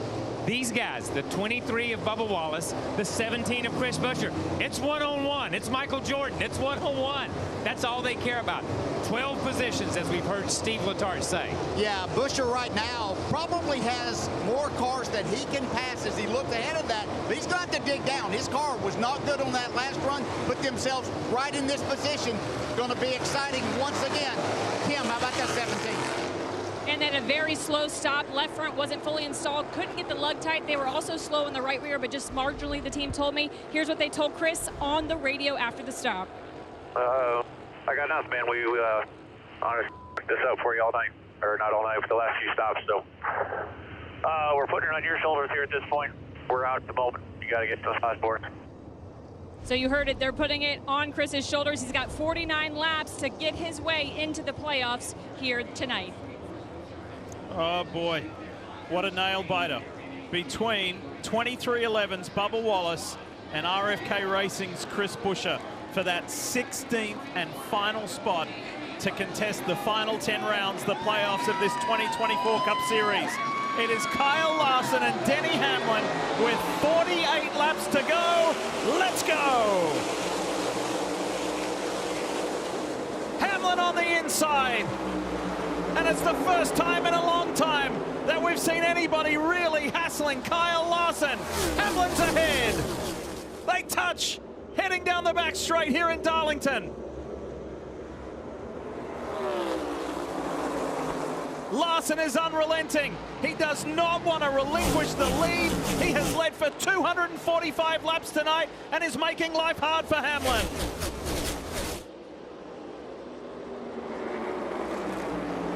6 times in these guys' racing career at the Cup level, they have finished 1-2. Denny Hamlin has won all 6 of them. Kyle Larson's trying to change that tonight. And there was 4 or 5 other times that they were going to run 1-2, and there was contact, and one of them didn't make it back around. That's in the back of their minds as well. These two race each other as hard as anyone in the field.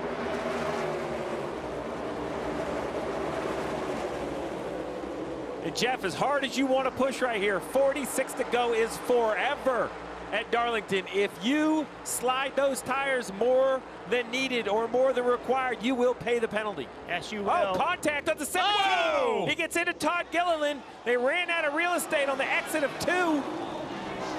It started with the 38 sliding up, pushing the 17 into the wall. Lucky for the 17 to avoid this.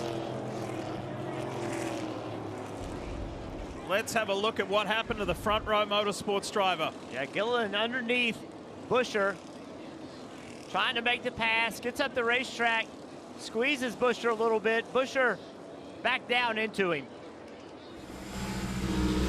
Listen. So how bad was that hit, Jeff? I don't think it was that bad, but what, you know, when Buescher gets into the wall, he then comes back. You know, hits the wall, then it comes back and hits the 38.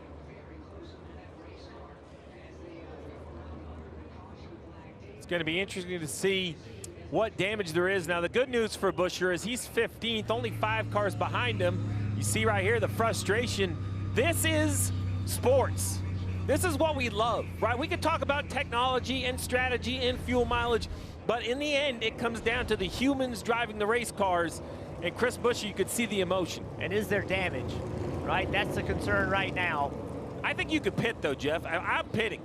I'm 15th already. There's 20 on the lead lap, only 5 behind me. There's 3 hard laps on the tires. That matters here. I would absolutely come if I'm the 17. I like the tire advantage. We haven't seen very many yellows. We have a ton of tires. Well, I say a ton. 2 or 3 extra sets of tires. I'm coming, making sure, because I can't be wrong. I can't stay on the racetrack and then have a flat and allow the 23 to outpoint me. I agree. A couple cars got back on the lead lap right there because they played a strategy. Chase Elliott, I believe he was the first car lap down. So we're going to end up with 21 cars in the lead lap. Bubba Wallace running 7th. If he pits, if Buescher pits, he's going to have to find a way to get by several race cars to try to get himself back up where he needs to be to get into these playoffs. I don't think it'll be a problem. Matter of fact, I believe a bunch are going to pit. You know, I think the back 8 or 10 cars are coming to pit road. I think for Buescher, there's no question in my mind I would come here. The damage is just a more reason to come. Pit road open, we'll see it's green right here. Kim, make sure you tell us when you hear something, won't you, from inside the 17. This is tense stuff. And they do intend to come. They do intend to come, Kim? So the question is, what does Bubba Wallace do? Right, Dave? So you're down there in the 23 camp. Can they afford to get 3 laps older tires than the 17? Mom is the word so far, Steve. They're staying out. You would think 3 laps is nothing, but here it is. Oh, a lot of guys came. Oh, I'm sorry, they all faked me out, but here they come from about 8th back. And there is the 17 of Chris Buescher. They'll do a quick assessment on this, Kim.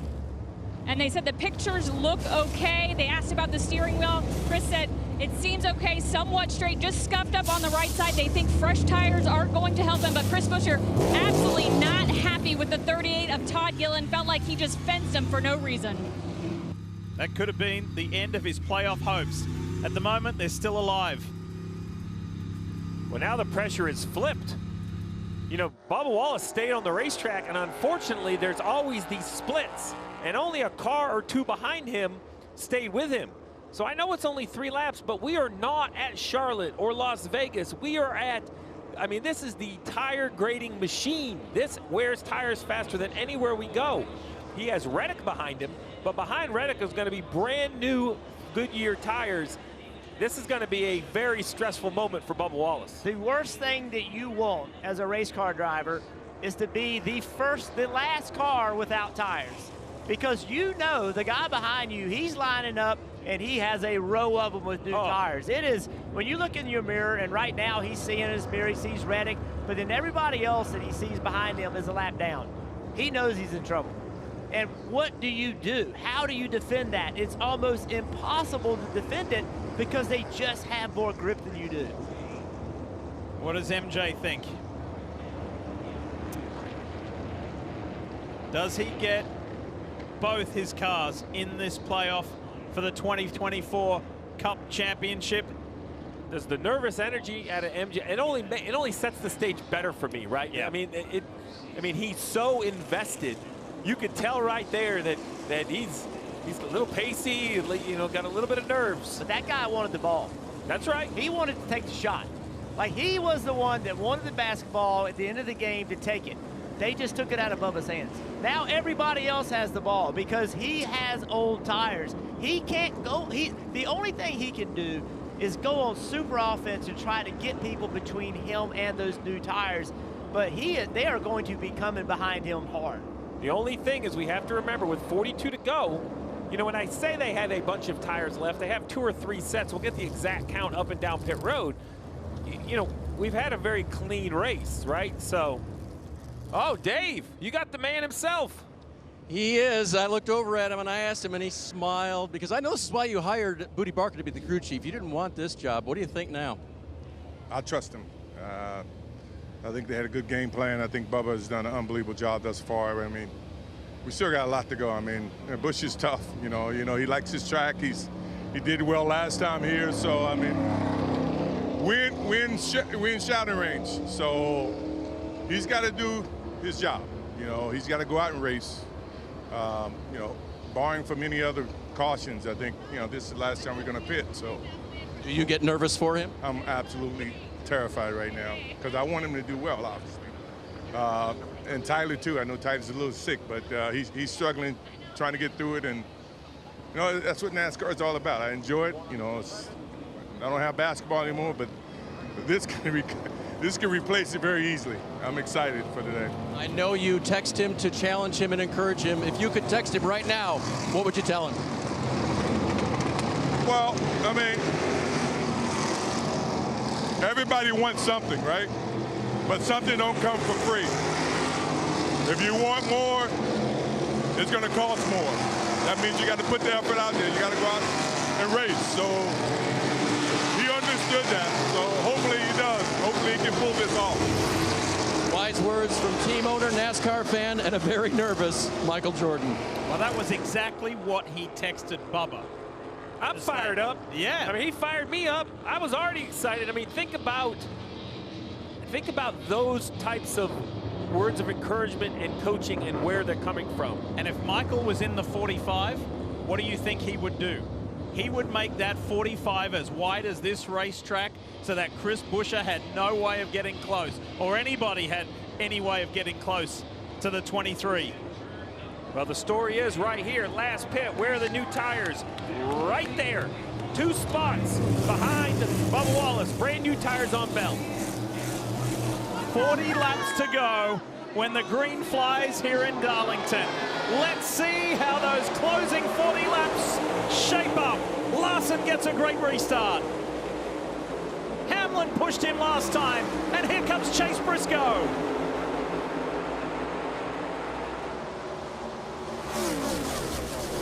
Briscoe's not done with yet. Look at that move, sweeping around Denny Hamlin as Larson clears them.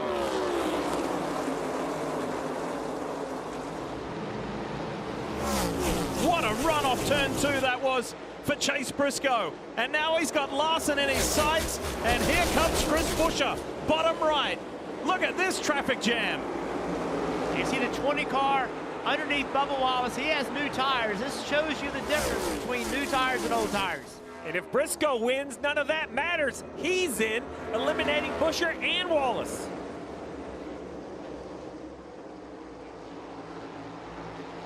What a run from the 14.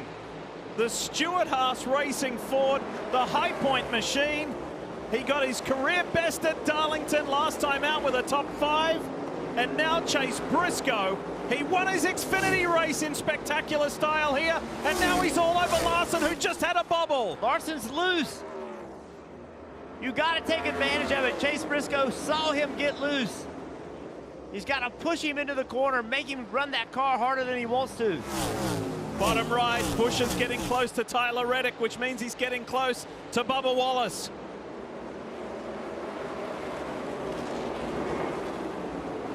Where do we look? Which box do we look in? It's all happening here at Darlington Raceway on cutoff night. Who makes the playoffs and who doesn't?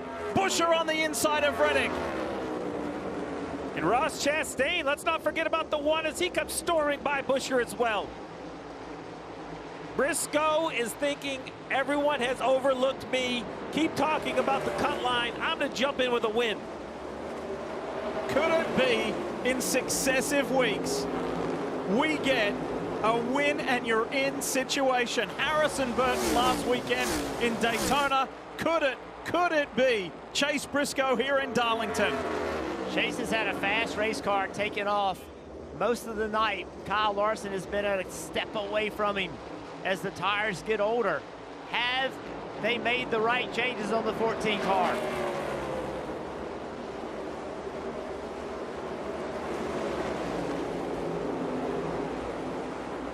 .35 to go. Don't look now, but in 4th place is Christopher Bell with those fresher tires. He has driven all the way up to 4th, 1.7 seconds back. Can he has enough time. 35 laps is enough time. Briscoe can feel the urgency. He has to figure a way by Larson. Chris Buescher's having a difficult time getting by Tyler Reddick in that bottom box. Bubba Wallace sits in 11th and still sits 7 points adrift of that cut line. Let's have a listen to some Briscoe radio. Keep the pressure on him, buddy. He's tagged the fence twice. Keep the pressure on him. Keep the pressure on him. He's tagged the wall twice, and that's exactly what Chase Briscoe's doing.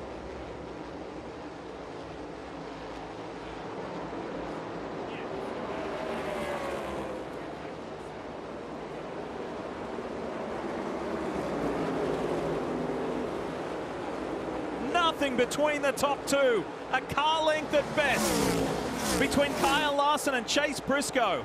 I mentioned Bell. What about Kyle Busch up to 5th on new tires? 19 years in a row, 33 laps. Will the newer tires bring him into the battle? And this Morgan & Morgan machine is remaining resilient. Kyle has had top 5s in the last 2 races, and look at Brisco, top box. That was the closest Brisco has gotten to Larson getting into turn 1. Brisco figured something out in 3 and 4 that time. Let's see if he can do it again. Caution's out. Oh, and it's for Carson Hocevar again. Significant damage on the front right. And for the likes of Kyle Busch and Christopher Bell, this brings everybody closer together. And for what we just saw with 3-lap pressure tires, I think there is no conversation for anyone on pit road. Yeah. But to make the pressure higher, Jeff, you keep talking about it. Now we're at 21 cars in the lead lap. With another free pass, we'll be at 22. What that means is, if you're Chris Buescher, 3 and 4 on the last corner, could be 5 positions. That could be eliminating you for the playoffs. You know, you get to a point where there's not enough cars in the lead lap, you start to feel safe. We're going the other way at this point. Well, they are, but now you have an opportunity for your pit crew to step up. Right now you have an opportunity. To be honest, that's what he needed. Bubba Wallace, Chris Buescher, he didn't want to see that caution. He was getting everything he needed. Bubba Wallace did want to see it. So everything worked the way we assumed it was going to. It showed tires matter. Go back and look at Carson Hocevar again. Problems in, oh, he had a right front. Something happened with the right front, and I think Gilliland may have got into him as well. Todd Gilliland was in the wrong spot at the wrong time, unfortunately, and that was a pretty wild ride for Carson Hocevar. So Kyle Petty said it earlier, this is a team sport. And we see it in the shops. We see it on the work, all the work done to prepare the race cars, but now we're getting ready to see it on pit road. Now we're getting ready to see which team is ready for this moment. Which team can step up, get their guy out of pit road, in the lead, or pick up spots. And you cannot, if you're Buescher's team, you can't afford a mistake here. If you're Wallace's team, you can't afford a mistake. Think about Bubba Wallace winning the pole. You know, I mentioned earlier, hours ago, about how the #1 pit stall was almost a disadvantage under green. But why does everybody want it for these situations? You know this race has these long green flag runs, but history would say we have these cautions. And now only being 22 feet from that camera. Drop the jack, you roll forward, you get scored. That could be 1 position. Then you multiply that in the choose. It moves you up another row. It can change the outcome of a race just by 1 or 2 spots off the pit lane. Close call earlier for Chris Buescher with Todd Gilliland. He was able to escape that, dive in, get fresh tires, no damage done to his 17 BuildSubmarines.com Ford. Here they come, Kimmy Coon, they're coming your way. Yes, and Scott Graves, the crew chief for the 17, telling them focus on a nice, smooth stop. Chris saying he was a little freer, but not much. That run, just leave it. No adjustments on that machine, Marty. Kyle Larson said it was way too loose on that run. Cliff Daniels going to answer with a chassis adjustment. He also asked if the 14 wins, how does that change the playoff picture? He wants to know everything, Dave. Chase Brisco challenging for the win, says just don't tighten me up. Bubba Wallace, so tight, so tight. He needs a big adjustment on the 23 as his crew now goes to work. Michael Jordan nervous for his driver. How nervous is he for the pit crew? As to now, they go for 4 here. Bubba was 13th when he came in. Cars go by him here. Where will he cycle back out? Here's the race off. 2 positions gained by Gibbs. Busch lost 1, Berry gained 1. Big jump from Austin Dillon. This race, the Southern 500, is 367 laps long. This race, the win, and a playoff spot is going to be decided in the last 29 laps. Yes, and we know we've talked about the point battle all night long, and sitting here up front, 2 guys that can spoil it. Chase Brisco, he wins, he gets in. Kyle Busch, he wins, he gets in, and they are both in position. You may have noticed when everybody was diving for pit road, Ross Chastain swerved right and kept his Busch Chevy out on track. Kim? Yes, and Chastain staying out. Remember, he came down on lap 324. This, again, was another Hail Mary type call. Phil Surgeon, the crew chief, telling him you only have 9 laps on those tires. The call was watermelon for Ross Chastain staying out. Kim, here is that radio from Bubba Wallace, but there's a twist afterwards. Listen. All right, man, what you got balance-wise? What you need? I'm so tight. I'm so tight. I know it's because it's 3 starts and I got to push hard. Our balance is tight. I get it. But, man, I can't do anything. Here's the twist. He was silent on the radio for nearly a minute after that. And then he came back to the crew. Okay, I'm back. Bubba has to do work inside the car, inside the helmet to win races. He knows that, and he was doing it right there. This is massive pressure. So much on the line.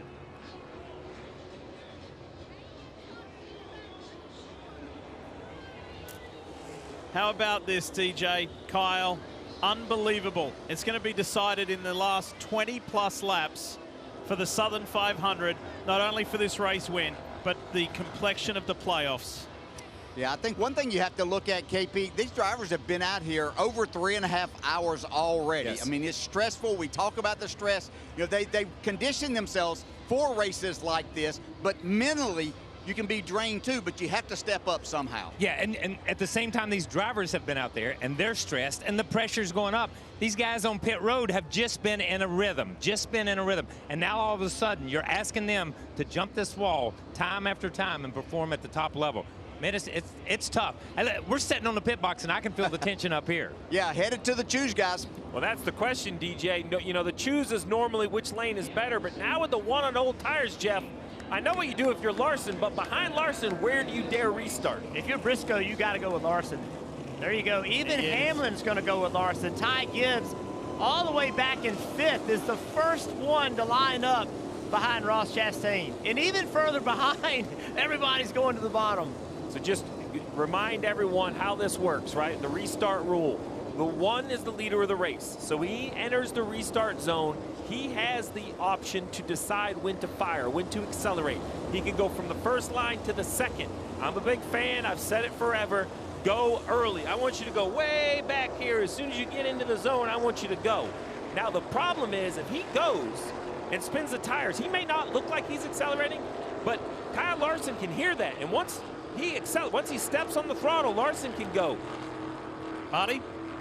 And Cliff Daniels wanted to remind Kyle Larson of the desperation that's sitting right beside him on the front row. Listen. A lot of coaching going on to the guys around you on obviously the situation that they're in. You know the situation that they're in. At the end of the day, for us, execute the job that you need to do. A fascinating restart coming up, Diff. Steve, you said if Ross Chastain spin the tires, Ross Chastain will spin the tires. That's almost impossible not to own old tires. Kyle Larson has to take advantage of that, and Ty Gibbs has to be aware and not run into the back of him. All right, get ready. Be 26 laps to go. Ross Chastain in the 1, doing whatever he can to try and stay alive and hope that he has a chance. But everybody that he's surrounded by on fresh tires, here we go. Gibbs on that high line, Larson on the low line. Brisco feels he has a chance. Gibbs is looking good on points to make it.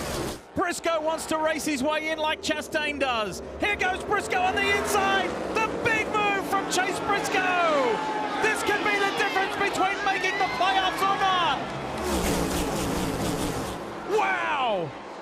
The 1 of Chastain got an amazing start, better than I expected. 54 kind of paid that off, but what a move by the 14 down the backstretch. That was epic. Chastain did a great job of keeping speed into that restart zone, still falling back on those old tires. But look at Kyle Busch and that A-car. Brisco trying to check out, but Kyle Busch, he wants to play. Ever since the Olympic break, RCR has been getting better. Lee, could it be Busch's day? We haven't seen him most of the night. He was on that strategy earlier of Denny Hamlin, but just not as effective to get as high up the order as Denny was. And look at this, 3 wide. Wow, we got a caution. Multi-car incident. Ty Gibbs, Josh Berry, Bubba Wallace, it's over. Wallace's playoff hopes. Busch is trying to dodge the carnage. William Byron's car is torn apart. And Noah Gragson in it as well.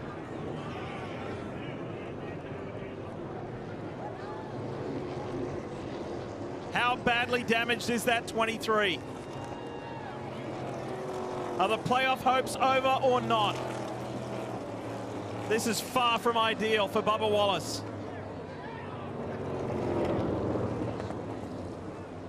The good news is it's rolling. He didn't have to get assistance back. All 4 tires aired up. Took a really big shot square to the bumper. You all right? Square to the bumper is actually better. The weakness on this car is really the right and left rear toe link as far as mechanically. Now, without a doubt, Aero has got major issues, but the first thing is, can you complete laps? Because Buescher still has to finish this race as well. Watch this. How did it unfold? Josh Berry pushing his way through the middle of Denny Hamlin and Ty Gibbs. Keep watching it. Yeah, 3 wide into turn 1 at Darlington never works. It's just not enough room. Somebody had to lift there. Josh Berry extremely aggressive, shooting the middle here. And it's just too wide through there, Steve, is difficult. And now they just all stack into each other. And Bubba Wallace was doing a really nice job, some front-end contact, but then Noah Gragson nowhere to go. He was the one that made the heavy contact to the back of the 23. So you see right here, flames out the pipes. He's on the brakes, some front-end contact, but I don't think this was enough to kind of end it, right? You're going to see him run into the 24. I mean, it's not great, but then right there, the big shot by the 10. It looks so easy in slow motion what you could do different. Let's ride on board.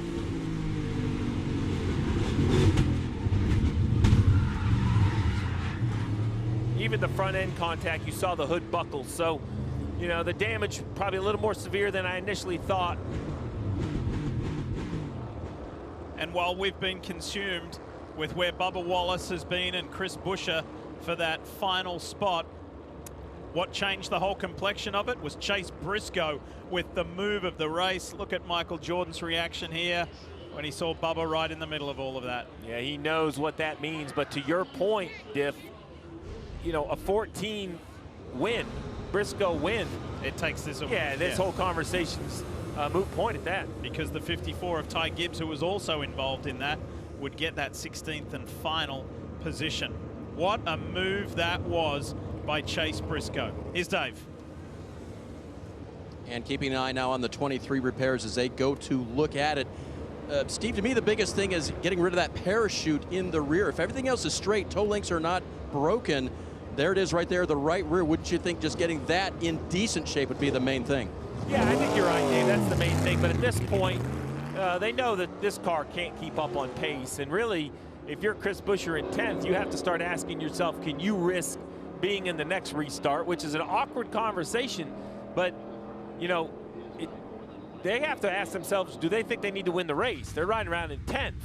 Because as you pointed out, Lee, you know, a Briscoe win or a Kyle Busch win kind of eliminates the points conversation. So I don't think the 17 can just sit back. I mean, we still have 21 laps to go. All right, let's take you back and show you the move. Is it the defining move of the race? Check this out. Chase Briscoe with the ultimate slingshot. See ya. Here I come, and here I go.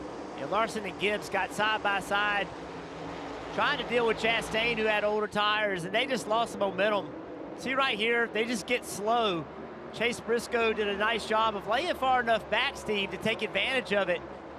Goes to the bottom, and we've seen good pace from that 14 car all night on short runs. Yeah, and you see the excitement on top of the box. This crew, we talk about emotion. This company is shutting down. They're not around. This is more than just a race win. These guys are battling for, you know, livelihood, jobs. But who comes to pit road? That was another 3 laps. We've seen this split decision. Kyle Busch, he loves brand new tires, and I love this call. And this could save Ross Chastain as well, Kim. This might give him another lifeline. And there was heavy debate on whether or not to bring the one car of Ross Chastain down. Ultimately, they decided their best bet was fresh tires, just a little tight. Grip level down is what Ross reported, Marty.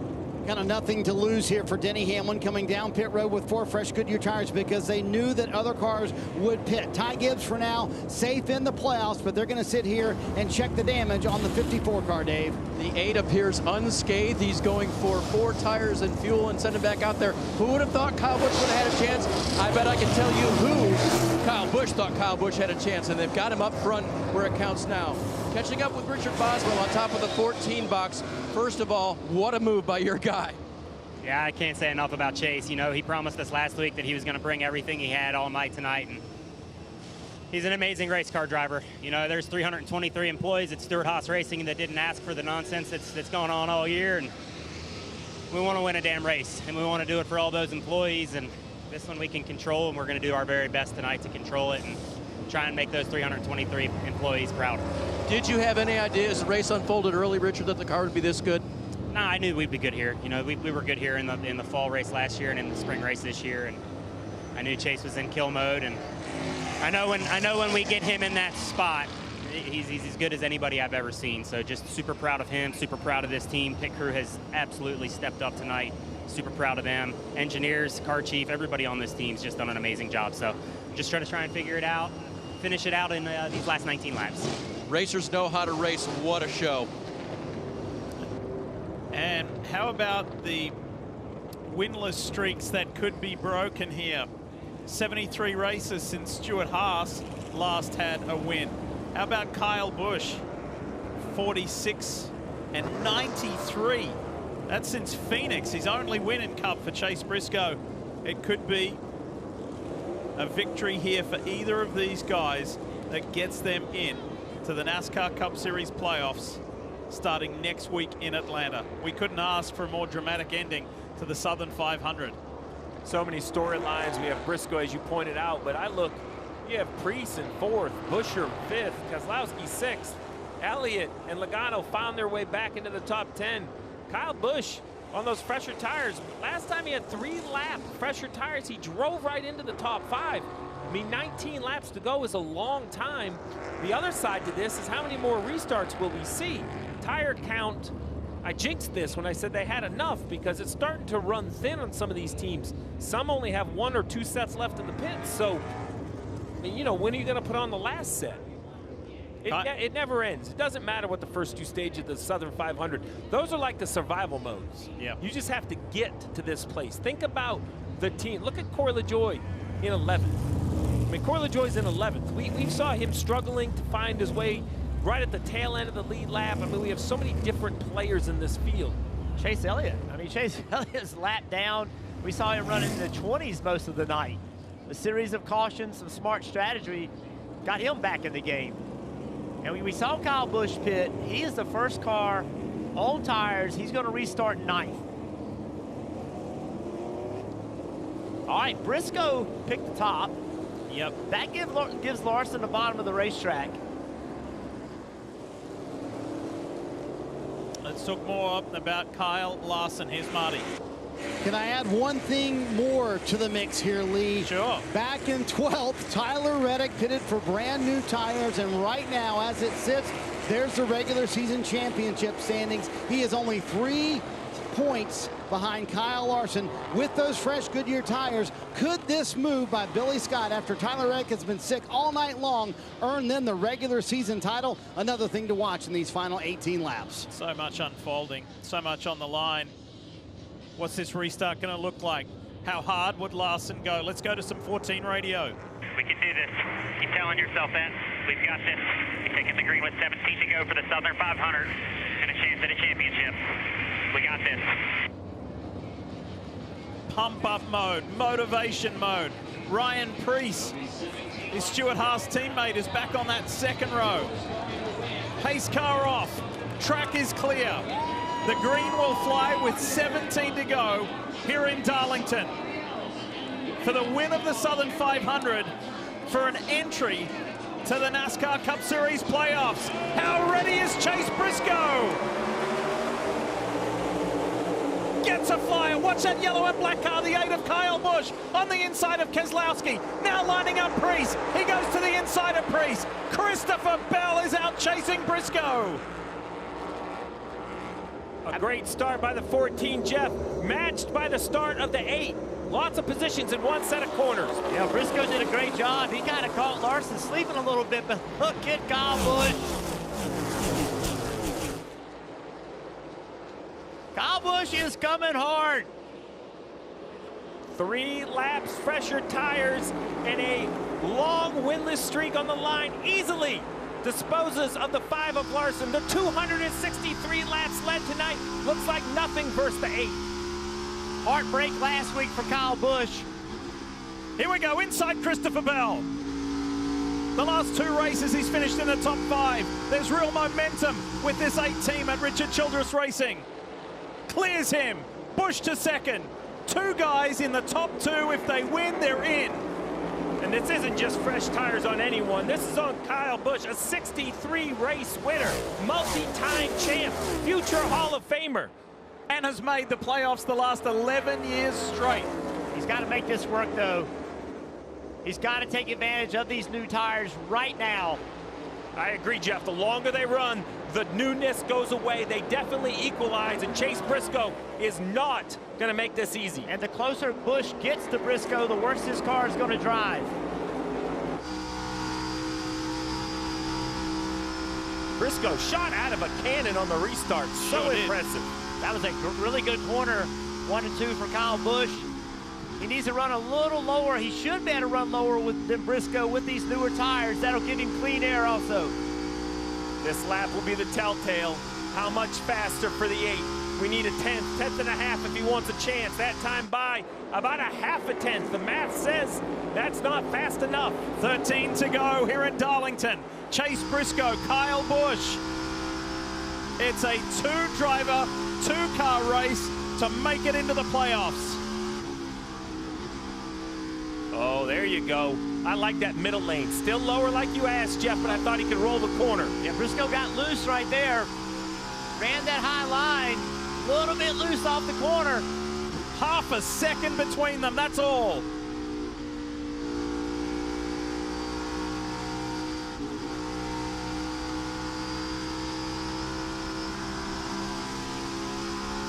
Are you kidding? 11 laps to go next time by. 500 miles, and the margin between the top 2 is 0.4 of a second. That was a big advantage, Kyle, that time in 3 and 4. That lane is working, holding even in 1 and 2. Over a 1/10 of a second gain. It seems like the newer tires are still holding on. Kind of broke even in 1 and 2. Maybe a little bit better by Busch. Now he's got to run that Logan line again. Briscoe blocks him. He goes to the bottom. Is Kyle Busch going to be denied in back-to-back weeks? Is he going to do something about it? He's drawing closer to Chase Briscoe. There's only 2.5 tenths of a second in it. Briscoe tried to take the air away from him, but he went slower doing that. He's got a decision to make. I think if you're Briscoe, you've got to go back to the top over here in 3 and 4. Coming to 9 to go, still so much time. Oh, I love the high entry for the 8. He'll turn down the hill, get the run, and he'll have the momentum on the 14. The fans are on their feet, Lee. 9 laps to go here in Darlington. Not only to win the Southern 500, but to win your way into the playoffs.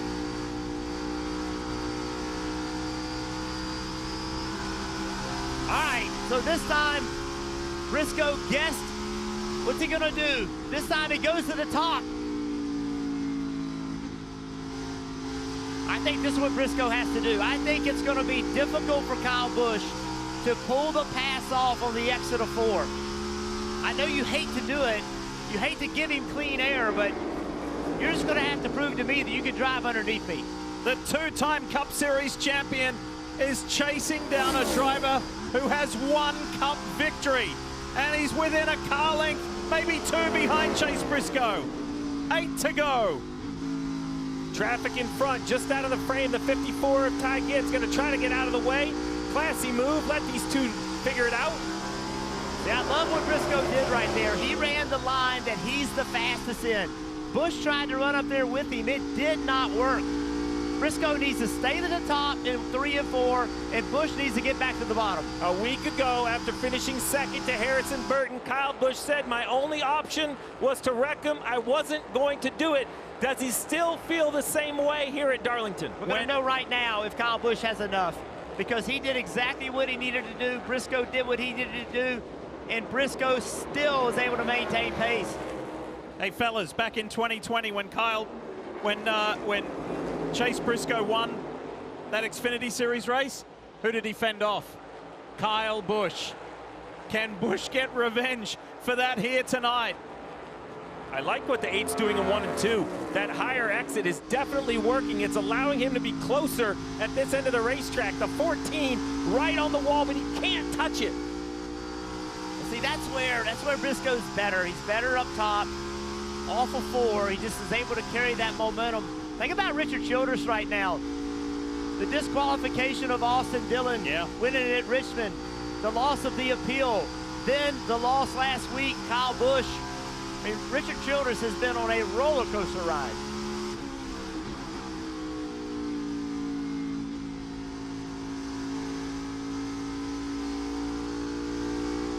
The 8 goes to the top that time, coming to 4 to go.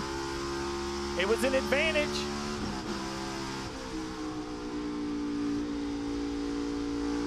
Credit to Chase Brisco to handle this pressure that has been relentless pretty much since the restart with the storming Kyle Busch.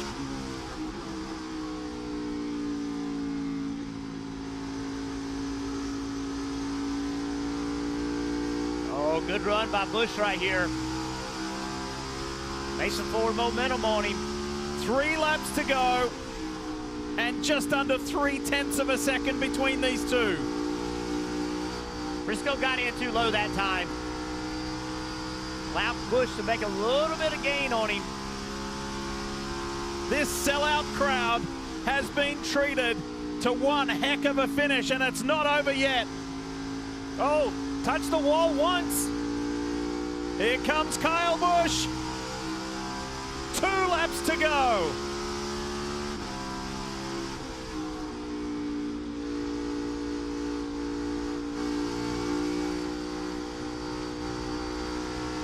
These two were beating and banging on each other 4 years ago in the Xfinity Series race. And it was Brisco who came out on top. Now look at Kyle Busch on that low line. And he hits the wall. Brisco hits the wall. There is nothing between these two at the end of 500 miles. 1 lap to go. Presented by Credit One Bank. Can Brisco hang on? Or has Kyle Busch got something?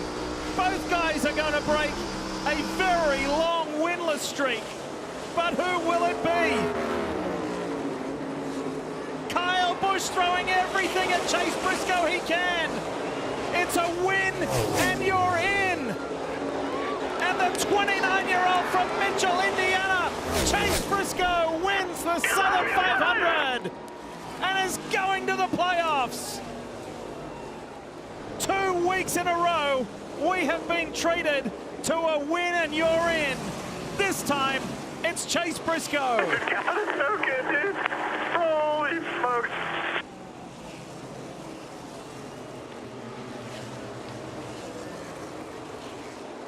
How cool is that? There's only 10 races left from here on for the Stewart-Haas Racing Corporation. And Chase Brisco just raced his way into the playoffs. That's how much it means right there. He's in tears. I just won the Southern 500. That's what it's all about. He earned it. I mean, he had 2 of the very best in our sport that he had to beat, and he made it happen. Credit to Kyle Busch. He gave it everything. That was an amazing final run. But it's Chase Brisco who prevails. His wife, Marissa, is having twins in October.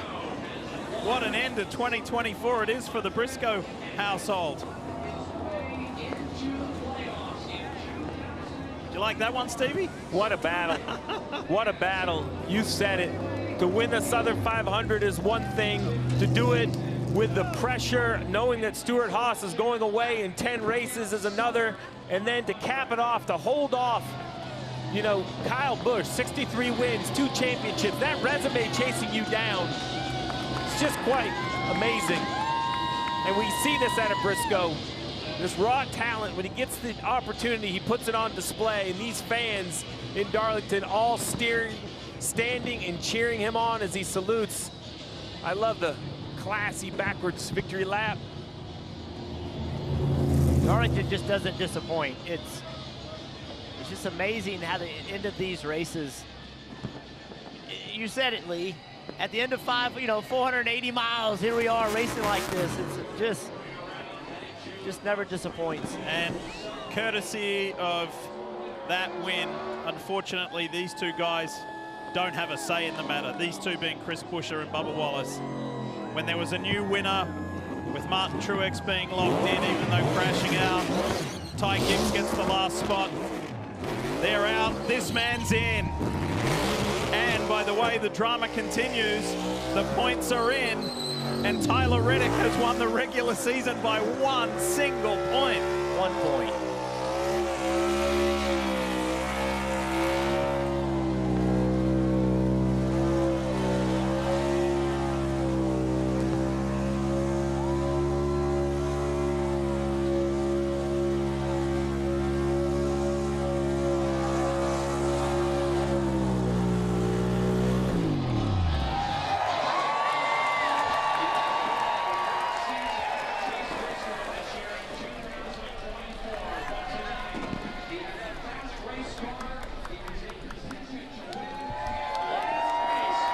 A win for the ages at Darlington.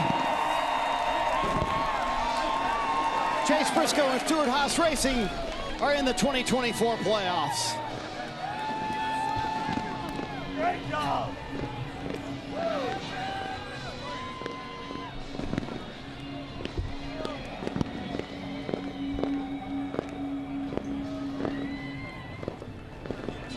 Just the emotion. Unquestioned the biggest win of his career.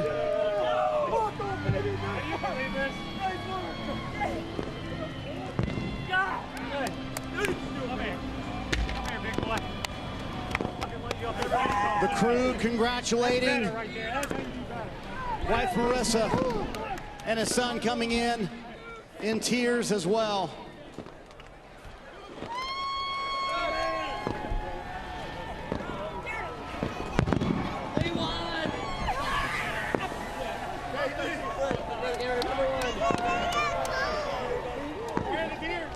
Chase, how much of this was for you and how much of this was for the 300+ employees at Stuart Haas who don't have a job at the end of the year? Both. Last week was the most embarrassing race I ever ran in my life, and I told Richard, I said, I don't even want to talk about it. I promise you I will make it up to you next week. And just, man, everybody knows I'm a diehard Tony Stewart fan, and to get this 14 car back in victory lane and, you know, for all 320 something employees to be able to race for a championship in their final year is, man, unbelievable. So, yeah, God is just so good. It's like deja vu there at the end with Kyle with the Xfinity race here in 2020, and I was so loose. I didn't know if I was going to be able to do it, but yeah, just can't thank highpoint.com, Mander Tractors, Rush Truck Centers, Renai, Zep, just everybody that makes us still go around and go to Atlanta and try to steal another one. What does it say about you and the entire 14 team that you never, number one, gave up, but never, number two, never quit on each other? Yeah, it's just this group. I mean, the day that we found out that, you know, the team wasn't going to exist anymore, we went over to the shop floor and we all looked at each other and said, we're in this to the end. We're not going to give up. And we kept saying all week, we got one bullet left in the chamber, and that bullet hit. Kyle Busch was catching you. Was that the hardest you've driven in your entire life? Yeah, I was sideways, counter steering, felt like I was in a sprint car. So, yeah, just, this night just literally went perfect. You know, the pit crew did an incredible job, and I was crying. Like, after the checkered, I just won the Southern 500. This is a crown jewel, and what makes this race so special is all you race fans. Every time we come here, it's sold out. It's awesome, and we love you guys. And last time I went here was during COVID, so I didn't get experience with the fans. So grateful that you guys are here, and yeah, can't wait to celebrate. For a driver who loves the history of racing, this one means a lot on so many levels for Chase Briscoe, now a playoff participant, Dave. Kyle, your team gave you the fresher rubber. Did you think that'd be enough?